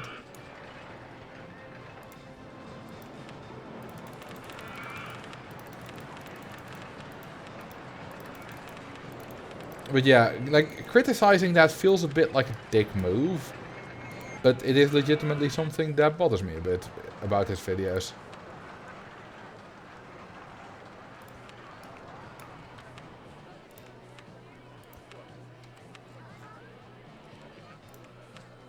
Other than that.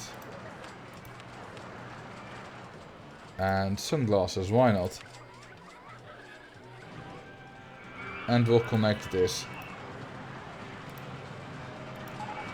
Ooh, this is a hell of a popular coaster.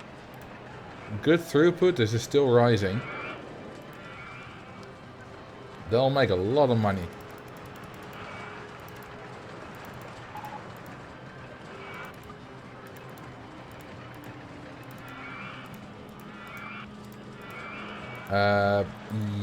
Yeah, no. I need to connect it like that. There we go.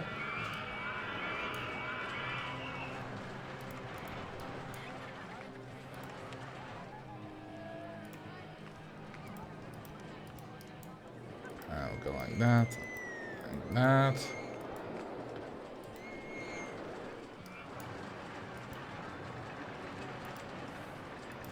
Yep.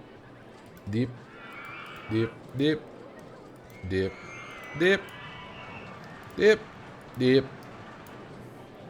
Boom. Dip. Dip. Dip. Dip. Dip.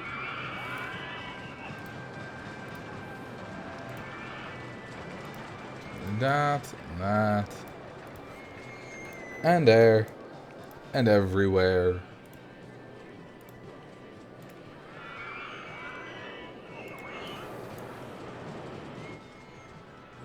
There's a... Is there like a minimum waiting time? Yeah, why is there a minimum waiting time? Like these people are just dangling in the air. The quiz show where he has 3 guests on in that weird video place. Disconnected. Yeah. You know, there's one time where I cringed like absurdly hard in Disconnected. It's the one with Hank Green from the Vlog Brothers. Hank Green from the Vlog Brothers, you know, Hank has a channel called The Sci Show. And as like crash course where he explains things, and you know, he's a very intelligent guy. He's the founder of VidCon. Along with his brother, John Green. But then there was a question. I don't know what the exact question was. But something like, how many decimeters would go into a kilometer or something like that. It had to do with decimeters. And Hank had no idea what a decimeter was. Like, I know you're American, so you don't use it from day to day, but you seem to be educated. And it's not even that he didn't know what deci meant. Like, he had no idea it was connected to the meter. Like, if you guess that it's like 1/10 of a meter, or sorry, that's exactly what it is. If you guess like it's 10 meters, like a decameter is, or you guess, I don't know, like a 10,000th of a meter, or whatever. Like, if you're still in that ballpark, I understand that, but he somehow didn't know that it was connected to meter, or it was how many inches is it, or whatever the question exactly was, I don't remember. It was really weird that he didn't know. And that made me cringe.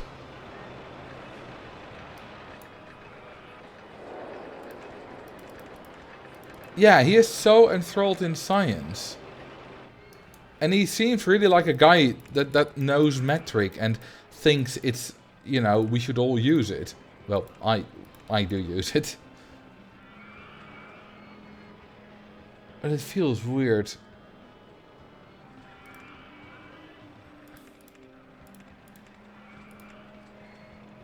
Since you are subscribed to a lot of Minecraft YouTubers, did you used to watch the Yogscast in the past as well? No. They used to be good, but now looking back, it's cringe. Why? Why is it cringe? Why is the content that you enjoyed back then cringe now? If you enjoyed it, it's fine, right? I don't know their content, by the way, but I've seen that more often. You know, I've seen that before. People say, "Oh, you know, I used to enjoy Smosh or Fred or, you know, old YouTube channel, but looking back, it was just terrible content." Like people said it about Ray William Johnson a lot. It was just terrible content. No, it wasn't. It was good content. It's just you've grown past it. because you're 10, 15 years older now than you were back then. Like, it's just you've grown up. Or when people say, this YouTuber is cringe now, and I used to watch them, and that's so unfortunate. Sometimes, yeah, the YouTuber has gone a bit bad, but sometimes they have just changed and are trying to appeal to a different audience. Or they haven't changed, but the person has. And they just enjoy different things now, which is also fine, but that doesn't mean the stuff you enjoyed previously was bad. I think it's interesting what Jacksepticeye said. Jacksepticeye says that he has been getting comments like, I miss the old Jacksepticeye for a long time, and a lot of YouTubers get those comments. But then what Jack said was, no you don't. You don't miss the old Jacksepticeye. You miss how you felt back then. And I think that's very true. Not always, in a lot of cases. Because Jacksepticeye is, you know, mostly aimed at, like, you know, your 15-year-old to 18-year-old kind of teens.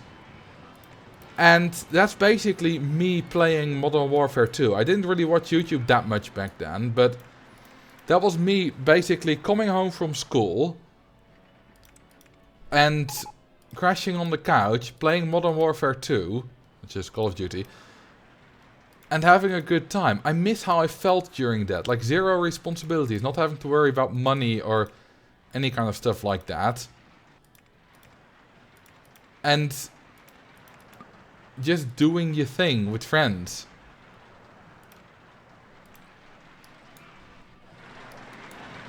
And that's just a feeling that you miss. Thank you for the bits, Voodoo. Is the US doing well in football? I don't know.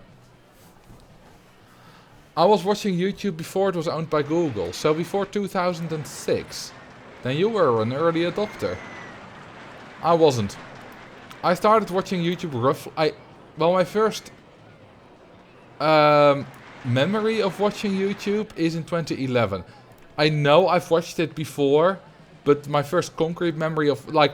Well, no, my first memory of watching YouTube is a bit older, but my first, like, instance of actually subscribing to a channel and watching a channel instead of just random YouTube videos was in 2011. That was when one of my friends showed me a hilarious video about Pokemon in real life. Turned out that was Smosh. And then I subscribed to Smosh, and then I found some other channels via them. And then, you know, I found other YouTubers and stuff, and slowly evolved since then.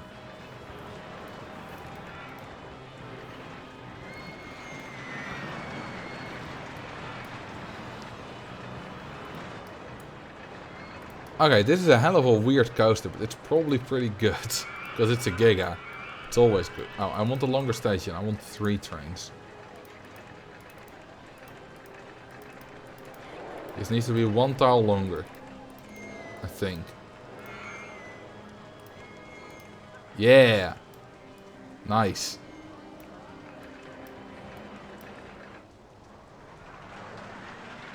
Okay, let's see. I'm scared for excessive G's. I think we're just about fine. This is a really fast coaster. It's reached like 165. But I think I put a massive turn there, so that should be good.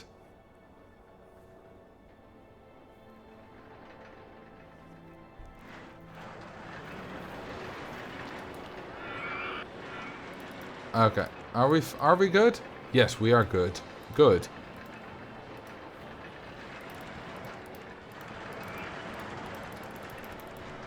No, Ooh, 8.15 excitement. We're gonna be charging at least 25 for this, I think. The little bumps in the end are heavy. Now they add excitement with negative G's and stuff. So they're good.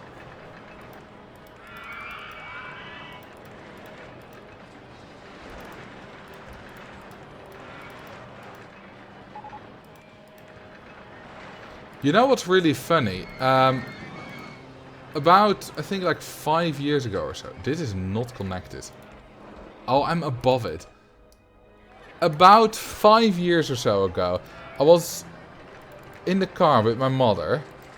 And I used to watch YouTube a lot back then. And I asked her, do you consider being a YouTuber a real job? And she basically said no. Which is funny, isn't it? She does now. But it took her learning about it from me being a YouTuber, to appreciate that it is a real job and all the stuff that it entails and that you need to do.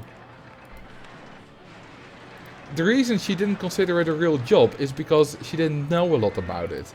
It was basically ignorance.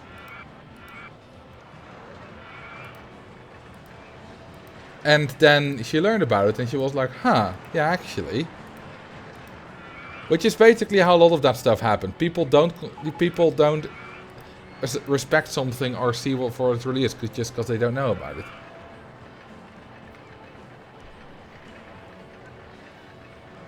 I learned about YouTube because someone on the bus was quoting Celebrity Jeopardy on the bus to school. Watch a lot of Vlia, whatever that is, as well. I had an interesting experience in 2020 when my parents wanted to watch a live stream for their church and they got mad because YouTube served them last week's live stream. They couldn't understand the channel system at all. Interesting. I've never heard of that before, that people not understanding the channel system. But I suppose it is different than your standard TV. Oh, I thought we would be charging at least 25 for this, but looks like I overestimated it. Well, 1940 ain't bad. I mean, 1940 was a bad year. 1940 ain't bad, that's out of context a bit weird. It's a very ugly coaster. It's cool to ride, probably, but it's a very ugly coaster. Do you play the Marcel Play series on stream? No. The stream, I do all kind of shenanigans and stuff that don't fit that kind of play. 1948 is my dad's birth year. And 1942 is my dad, so both from the 40s. Also, this is... No, actually, this is quite nice, this color scheme. I was gonna say it's ugly, but it's not. I don't want the red trains, those are standard on the Giga Coaster.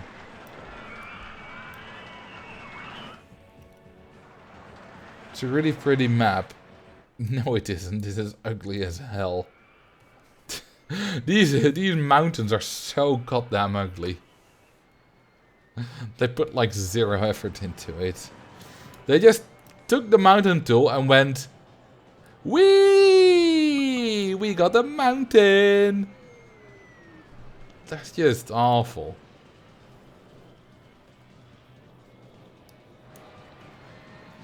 Also, I'm out of money.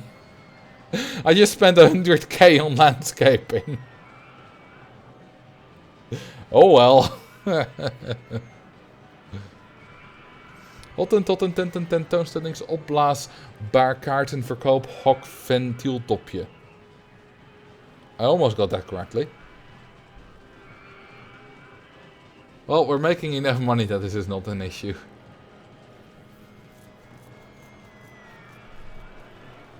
Yeah, money is meaningless anyway. So it's all fine. Okay, what's the throughput of this?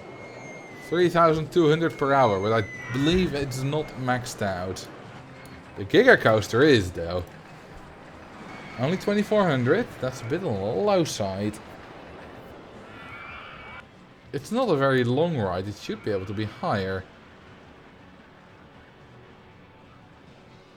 Maybe it's still rising? I don't know. Let's wait about. I thought it would be at least like 4,000. Because there's always a train. Oh yeah, it is still rising. Good.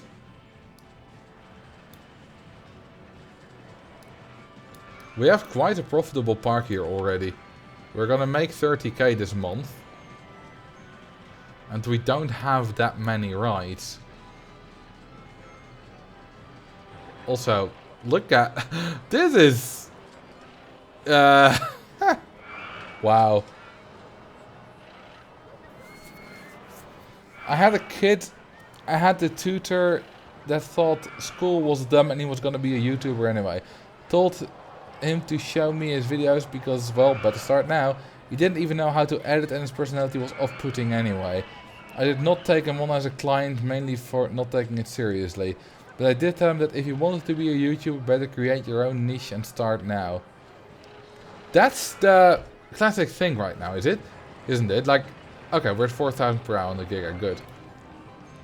People don't want to be rock stars anymore. They want to be YouTubers now. And, you know, some people shit on that and say, all the kids want to do now is YouTubers, look at what the world's become.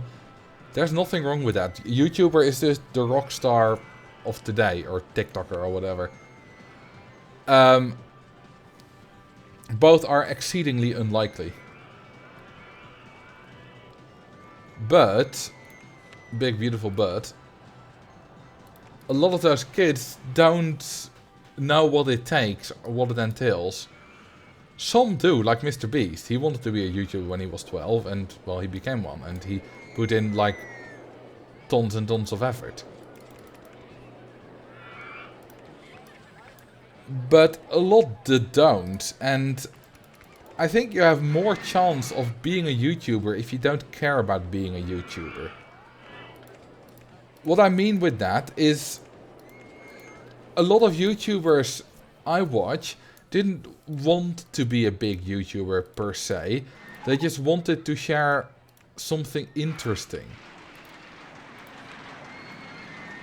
And, you know, the growth that came with that was really cool. And, you know, they're doing it for the money now. I mean, it's their full-time job. Which is really cool. But their primary goal is still just making good content. And that's my primary goal too. Obviously, me and all the others are also employing tricks that will make us more money. And yes, we do it for the money. Because we need money to live. But we also do it because we want to make good content. And if you just want to be a YouTuber, your average 12-year-old doesn't want to spend 10 hours editing on a video. He just wants to play video games, upload it to YouTube and make millions.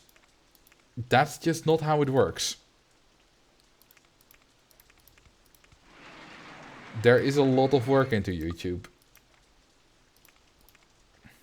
Now, it is true that a lot of YouTubers don't work as hard as like your traditional 40 odd hour job, but a lot of YouTubers also work much harder.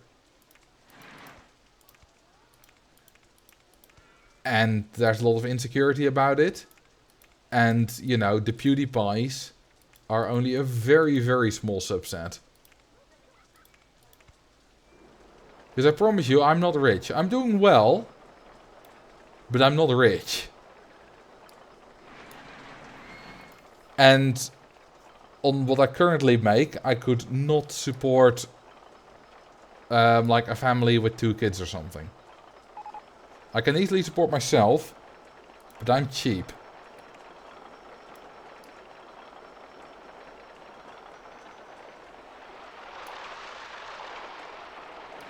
Okay, we're doing well so far.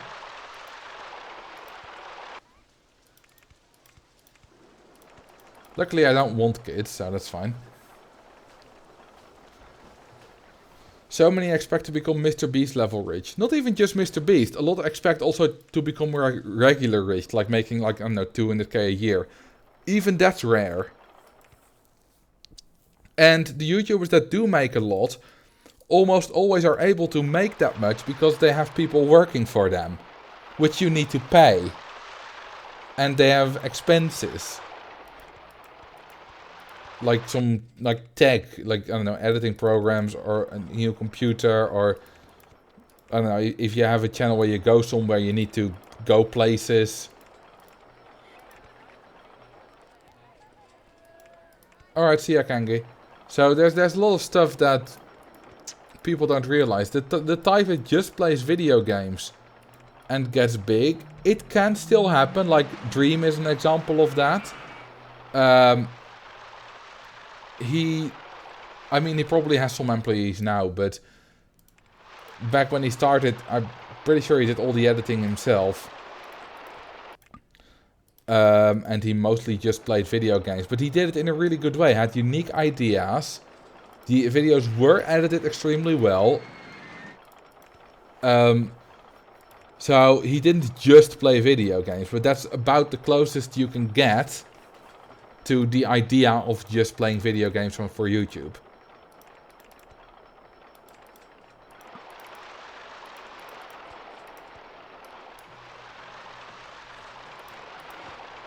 I quite like this. We have two turns directly below each other, two identical turns.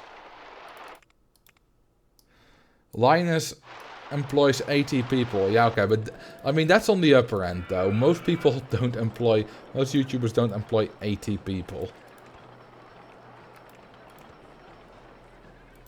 Tom Scott, I believe, only employs like, well, a bit more now, but for his main channel, it's only like 4 or something like that.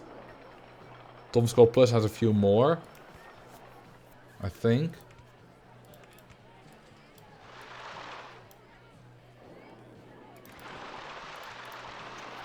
Name a ride of your choice. Alright, what do you want? What do you want from me?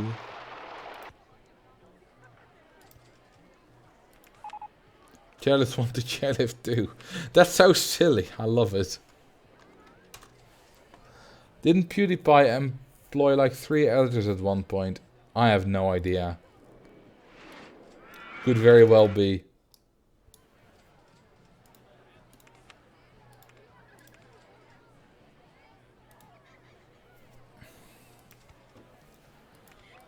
Alright. Oops. And then we get that way. I like this wooden coaster, but that's mostly just because I like wooden coasters. Because wooden coasters are cool.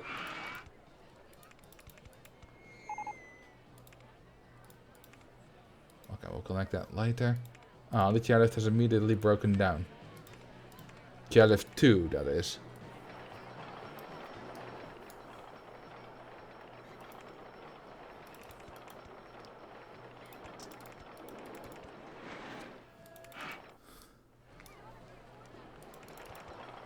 Okay, now we'll go that way.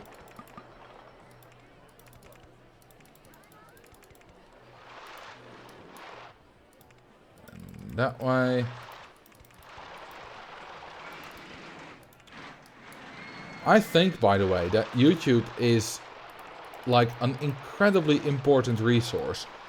In fact, YouTube might be the most important archive that currently exists on Earth. I say that, and I believe it. Obviously, there's a lot of shit on YouTube. A lot of worthless nonsense. But like, there's so many good videos on YouTube. Either just archived footage from like television and stuff. But also you can have a lot of you can rent movies as well. But also just people making documentaries about stuff. And also, very importantly, a lot of educational content.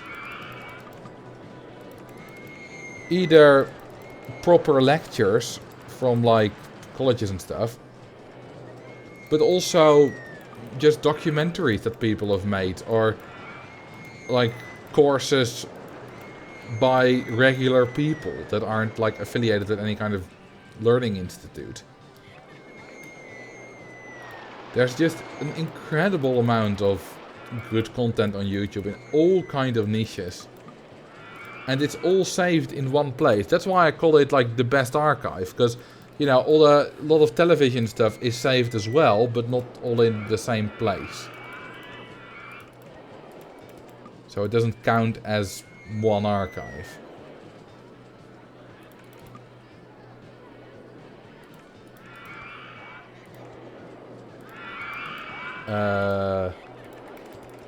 Can connect this to there. Hang on, if I go that way and then that way. Okay, that's the connection. It's a bit janky, but it'll work. If I had to tell you why you became a success, it's because you found a niche for interesting things in RCT and being good at it. And starting just in time for the nostalgia for RCT to kick in. I don't know about the timing, that might be true. Never thought about that really, but other than that, you're quite right. You know, a lot of Roller Coaster Tycoon content was based, still is, based around just playing the game. You know, let's plays. I've made a park, look at this. And that's quite generic. Kind of like my Let's Play series, which isn't doing that well, because it's probably too generic. But a lot of my videos are like, look at how this works in the game, but also bringing real life concepts to Roller Coaster Tycoon. The longest coaster, you know, most intense coaster. People can very relate to that. They like extreme things. And that's very much important as well. It's not just playing the game, it's using the game as a platform to build ridiculous things.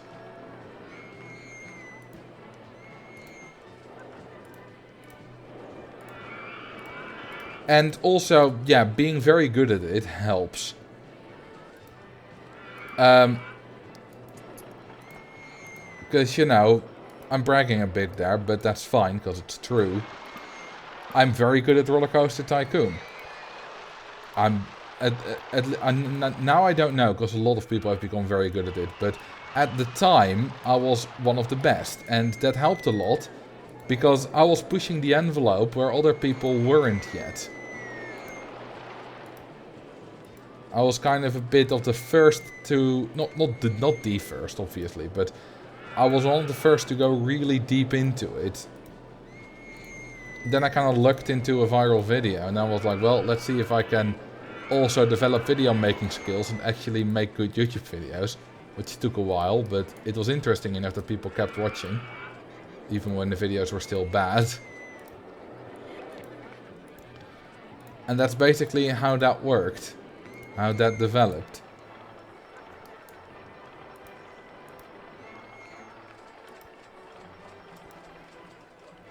I'm excited for when you do Crazy Castle with a cool castle themed park. It's gonna take a while though, before the series gets there.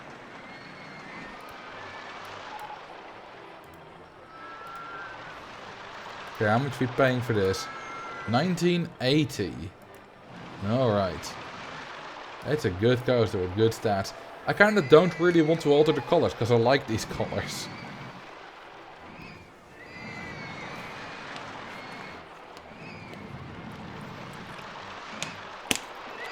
Alright.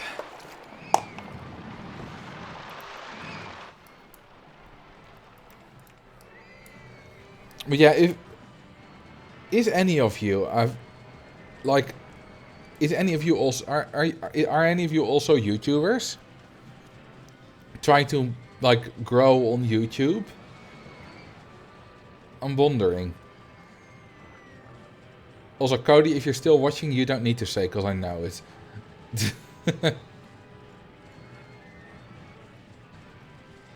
Let's see, what to build. How about a limb-launched coaster?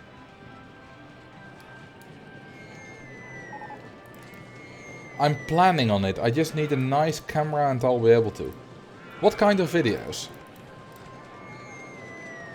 I have 15 subs on YouTube because I make videos for a summer camp. So no, I'm not a YouTuber. Yeah, that doesn't count.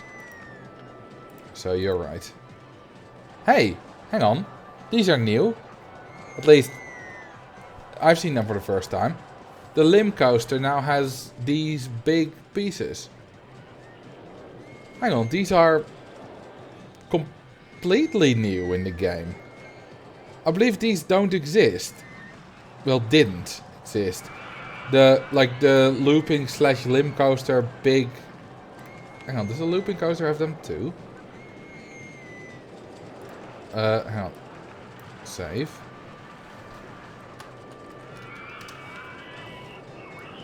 Let's do a quick check. Number heights. Oh, you had the same thing on the looping coaster yesterday. Oh, let's see. Yeah, it does. Can't build it there, but it does have it. Cool. That's weird to see, because the track piece doesn't exist. At least, didn't exist until recently. Could that be a new loop asset? I don't know. I mean, maybe.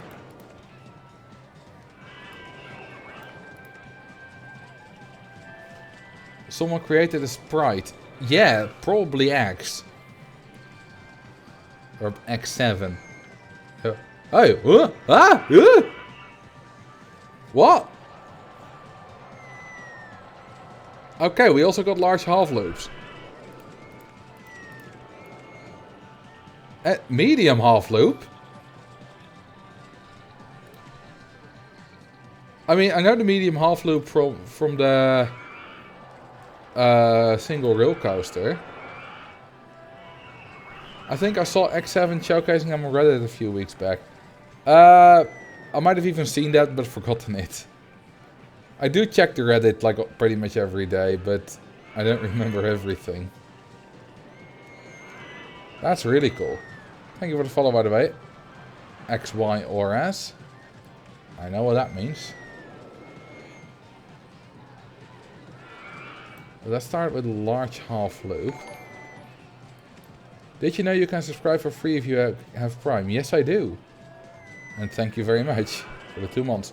Also, I want to play music and draw. That's interesting, OmniMA. The tip I have for you, obviously I don't know what exactly you want to do. Because music and drawing is very broad. The tip I have for you is to... Well, first off, just, you know, make some videos. Because the skills and that kind of stuff is just something you have to develop. But if you're not really growing after a while, just look at your channel and be like, what am I offering that others aren't? Because a lot of times when I see people complaining about them not growing on YouTube, a lot of the time their content is ultra generic. They offer nothing for people that is unique, and that gives people a reason to watch them instead of others. So if you can determine whether your channel does that, you're already doing quite well in terms of at least, you know, being self-aware of how interesting your channel is for others. And that you can use to grow and learn and change and that kind of stuff. Also, what's up, Slime? Welcome. How you doing?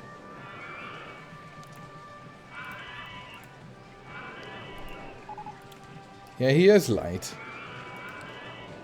I should punish him.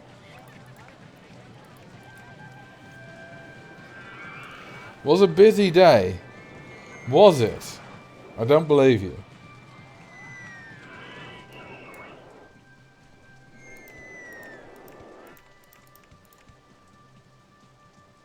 Okay, we get this way. This can be 1 tile shorter. Brakes. Whoops.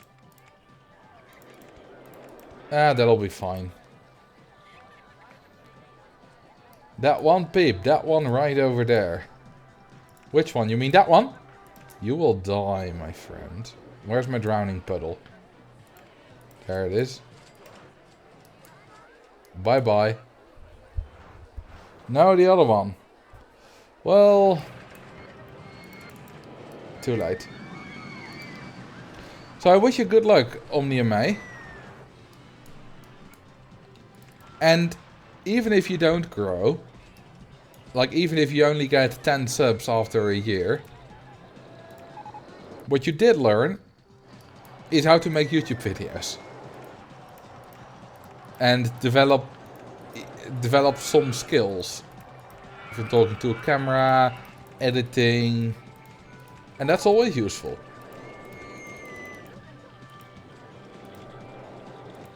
So it's never entirely wasted, the time you spent on that.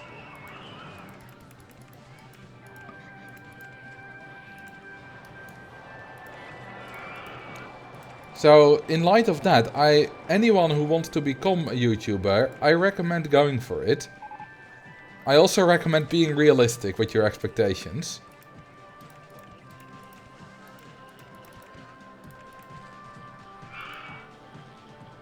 But yeah, it can be a lot of fun. Okay, I think we need to launch a bit faster than that. Park with the best roller coasters. Awesome.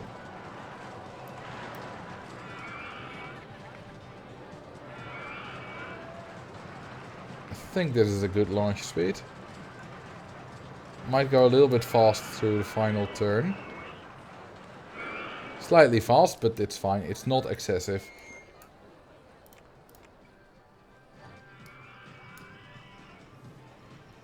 And that's our limb coaster. Drink some water, thank you.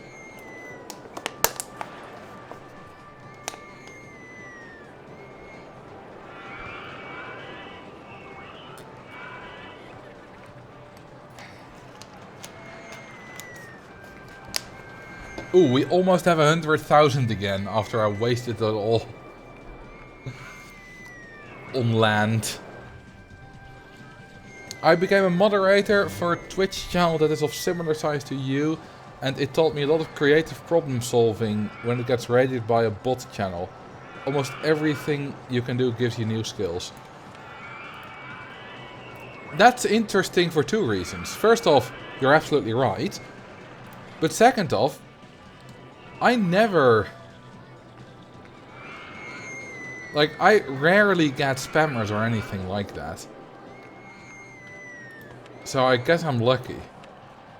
How was Nightwish? Nightwish was amazing. My mom probably doesn't like to hear this, but the second night was a lot... I enjoyed it a lot more than the first night. And I already enjoyed the first night with her a lot. Like, that was already amazing. But the second night was... the magic was even better.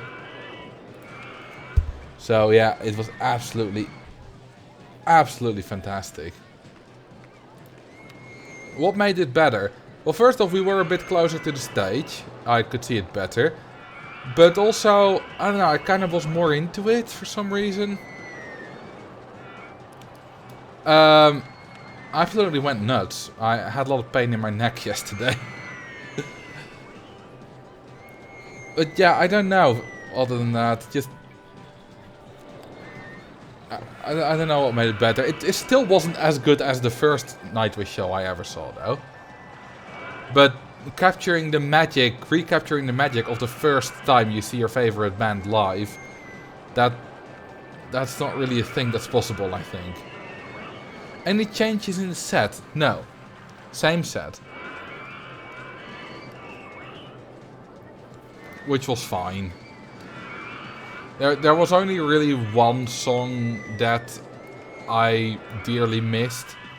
which was The Poet and the Pendulum, but that's such a long song that wouldn't be changed. Like, if they changed the set, they might have done something like switch out Nemo for Pan, or something like that.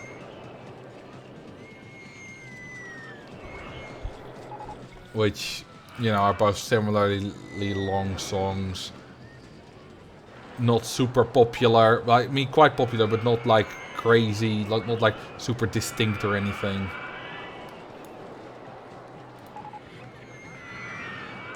Ooh, the ad campaign has run out again. Glad you had a good time. Yeah, I did. Also, we stayed in Amsterdam after that, after the second night, in a hotel.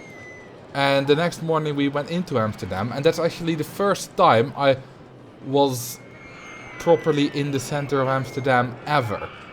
I've been to the center of Amsterdam once before with my brother when we went to Artis, which is the zoo in Amsterdam.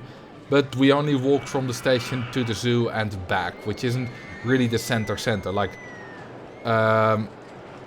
yesterday I was on the Dam in Amsterdam. Which is the first time I've ever been there, the first time I've ever properly been in the center. I've been in Amsterdam before. I went to the Ziggo Dome in 2015, but that's not the center. That's like 8 kilometers away from the center. Yeah, I'm from Groningen. Like, I have, other than some entertainment every now and then, I have no reason to go to Amsterdam. Like, give me a reason why I should ever go to the center of Amsterdam.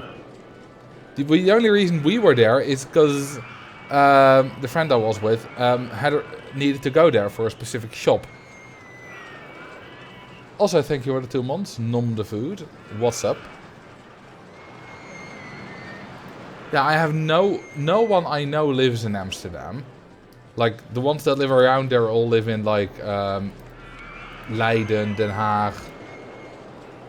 But not in Amsterdam.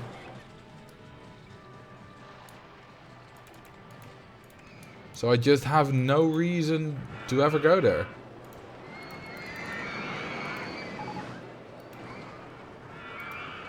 Well, I might have a reason at some point, but that's for another reason.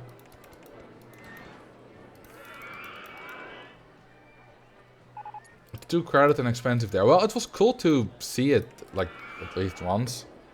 What European cities have you been to? Like, if you count big cities, I've been to London. I've been to Nice. Probably also to Marseille. I'm not sure. If I've been there, I was 7 at the time, which is why I don't know for sure. We were at least somewhere in the area. Monaco, which I suppose is also a country. This is one city. I've been to Rome. I've been to Florence. I've been to Reims. Probably been in Lyon.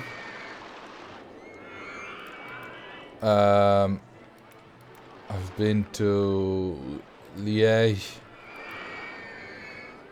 I've been to... not a lot though. I've been to a few Croatian cities like Split, Dubrovnik, Trogir, Zadar. They're not very big. I've never been to Zagreb. I think that's about it for the kind of bigger cities I've been to. I have visited a stunningly low amount of capital cities.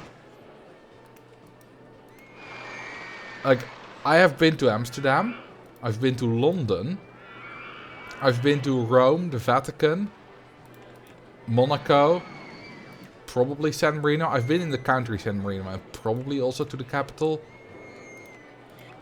I've been to Luxembourg City once, but only just shortly, because I was picked up there from the train.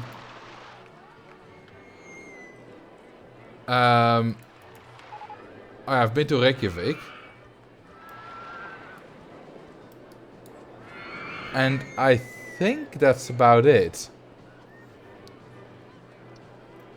I've never been to Brussels. I've never been to Berlin. I've never been to Madrid. I've never been to Paris. I've never been to Vienna or Bern.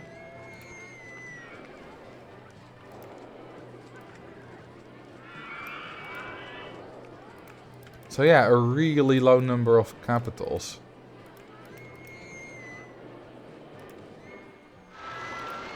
Would really recommend Berlin. Why?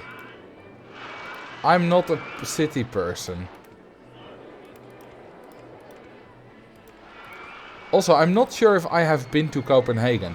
In 2005, we spent like 3 weeks in Denmark, but I don't know if we've been to Copenhagen. So I might have.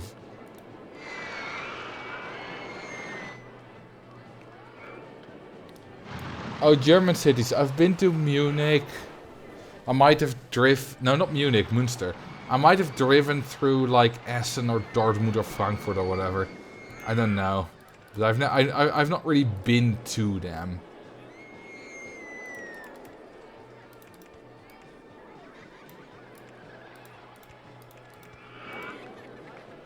Obviously, I've been to a couple of major cities that are Dutch.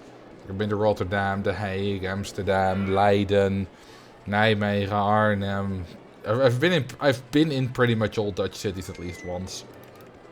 Although I'm not sure about Tilburg and Breda if I've ever been there.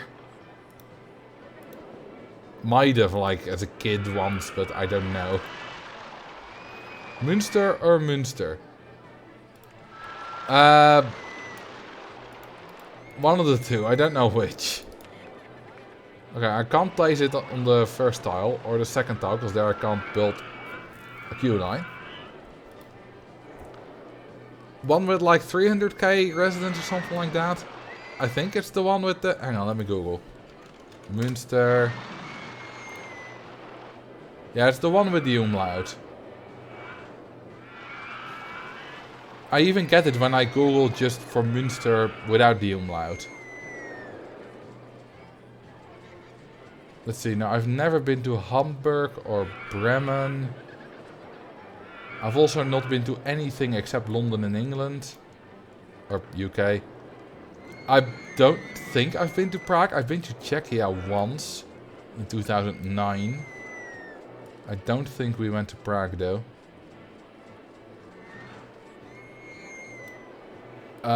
So yeah, I think it's about 8 capitals or so. 3 of which are micronations.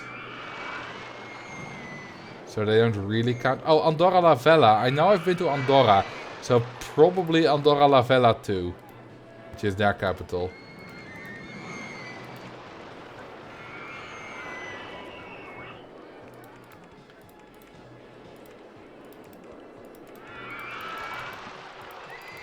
Let's go up again. But when I went to Andorra, I was 7 again. It was all the same holiday. So I don't remember.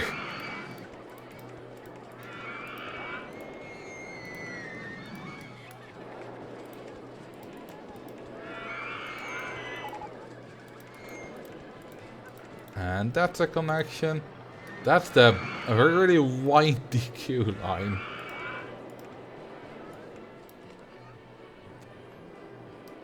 Nice musea, atmosphere, cheap public transport, nice parks, historical sites in Berlin. I mean, I suppose, but cheap public transport. I mean, the money doesn't really matter to me for those kinds of holidays. It doesn't really matter if it's cheap or a bit more expensive. But I mean, lots of cities have nice musea.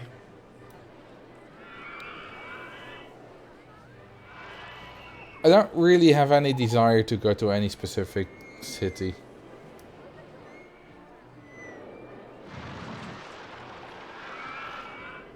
Although going to something like Tokyo would be cool just to see how absolutely massive it is.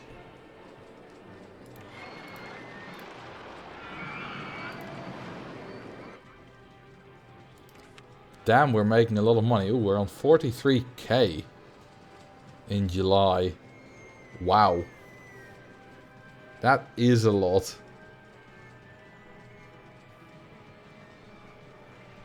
Hope you don't mind me backtracking a bit. You were talking about Twitch having a better streaming vibe, so streaming seems important to you. Would you consider doing a subathon yourself, like doing a huge park and only stopping when the time from subs run out? I don't think I would get enough subs for that. I don't think I'm quite big enough for that. I have done very long live streams before, twice on YouTube. One 12-hour one and one 10-hour one.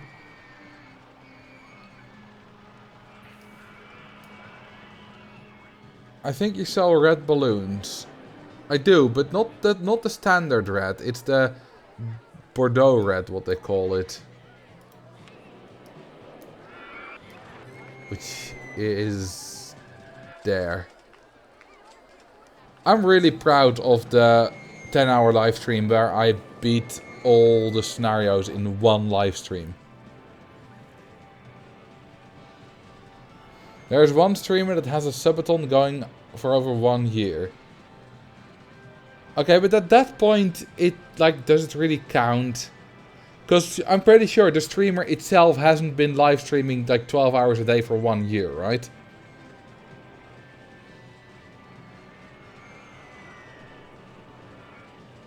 Although, to be honest, Jaden Animation subathon might never end.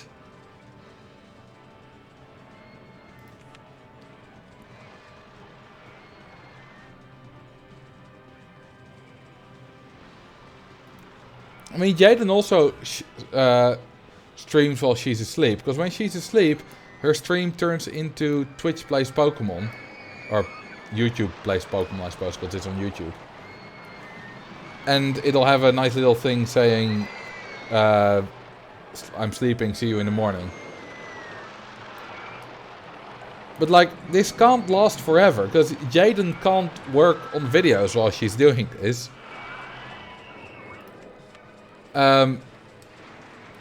So, eventually she's gonna have to stop it and call it off. Like, I'm pretty sure she doesn't want this to last like another month. She's like about like 12 days in or something.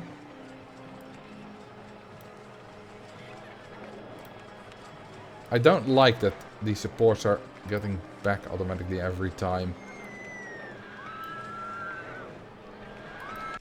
Okay, what color shall we do? How about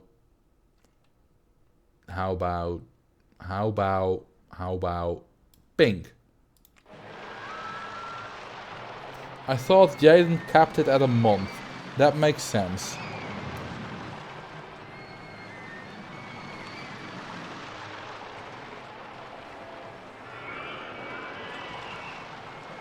Honestly, I don't think I ever want to do a stream much longer than what I can do in a single day. Like 16 hours is probably my max. That's roughly what I calculate. You know, that's what I had in mind as the max for the beating all scenarios one.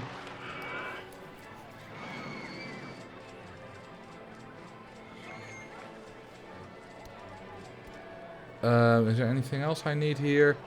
Yeah, info kiosk would be nice. And also a first aid kiosk.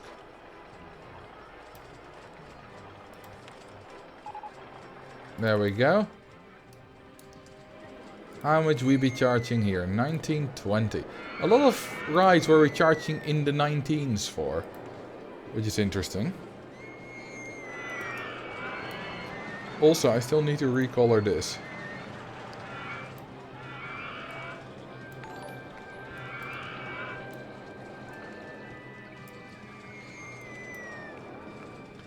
Okay, that's a good color. Thank you for the follow, Noodle Being. Good name. The reason I don't really want to do a 24-hour stream is because I don't think it adds that much compared to like a 16-hour stream. And it does mess up my sleeping schedule. I suppose it's a nice milestone, but still.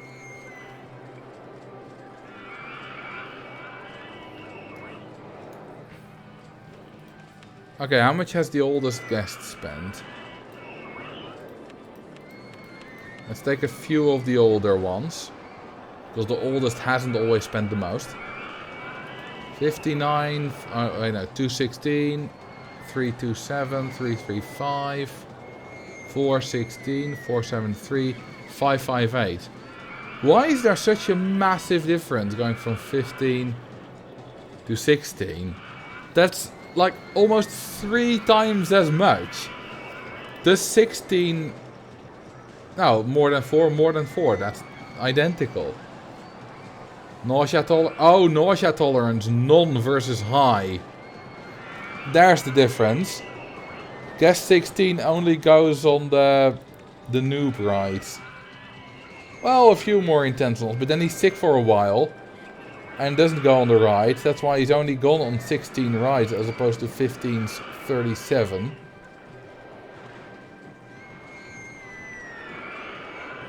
Interesting.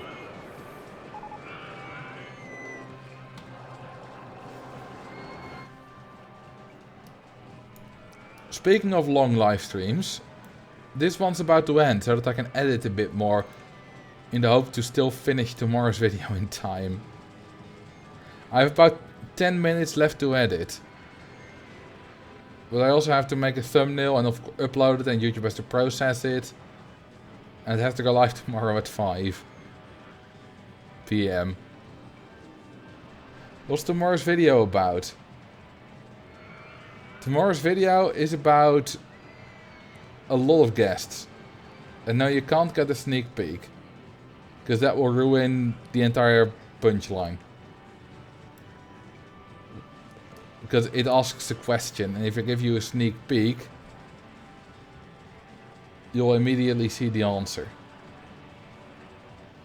Well, that's only true if I'll give you a sneak peek. This is the sneak peek. Okay, there we go, you've seen it. You saw the names of the save files. Another playthrough. No. No.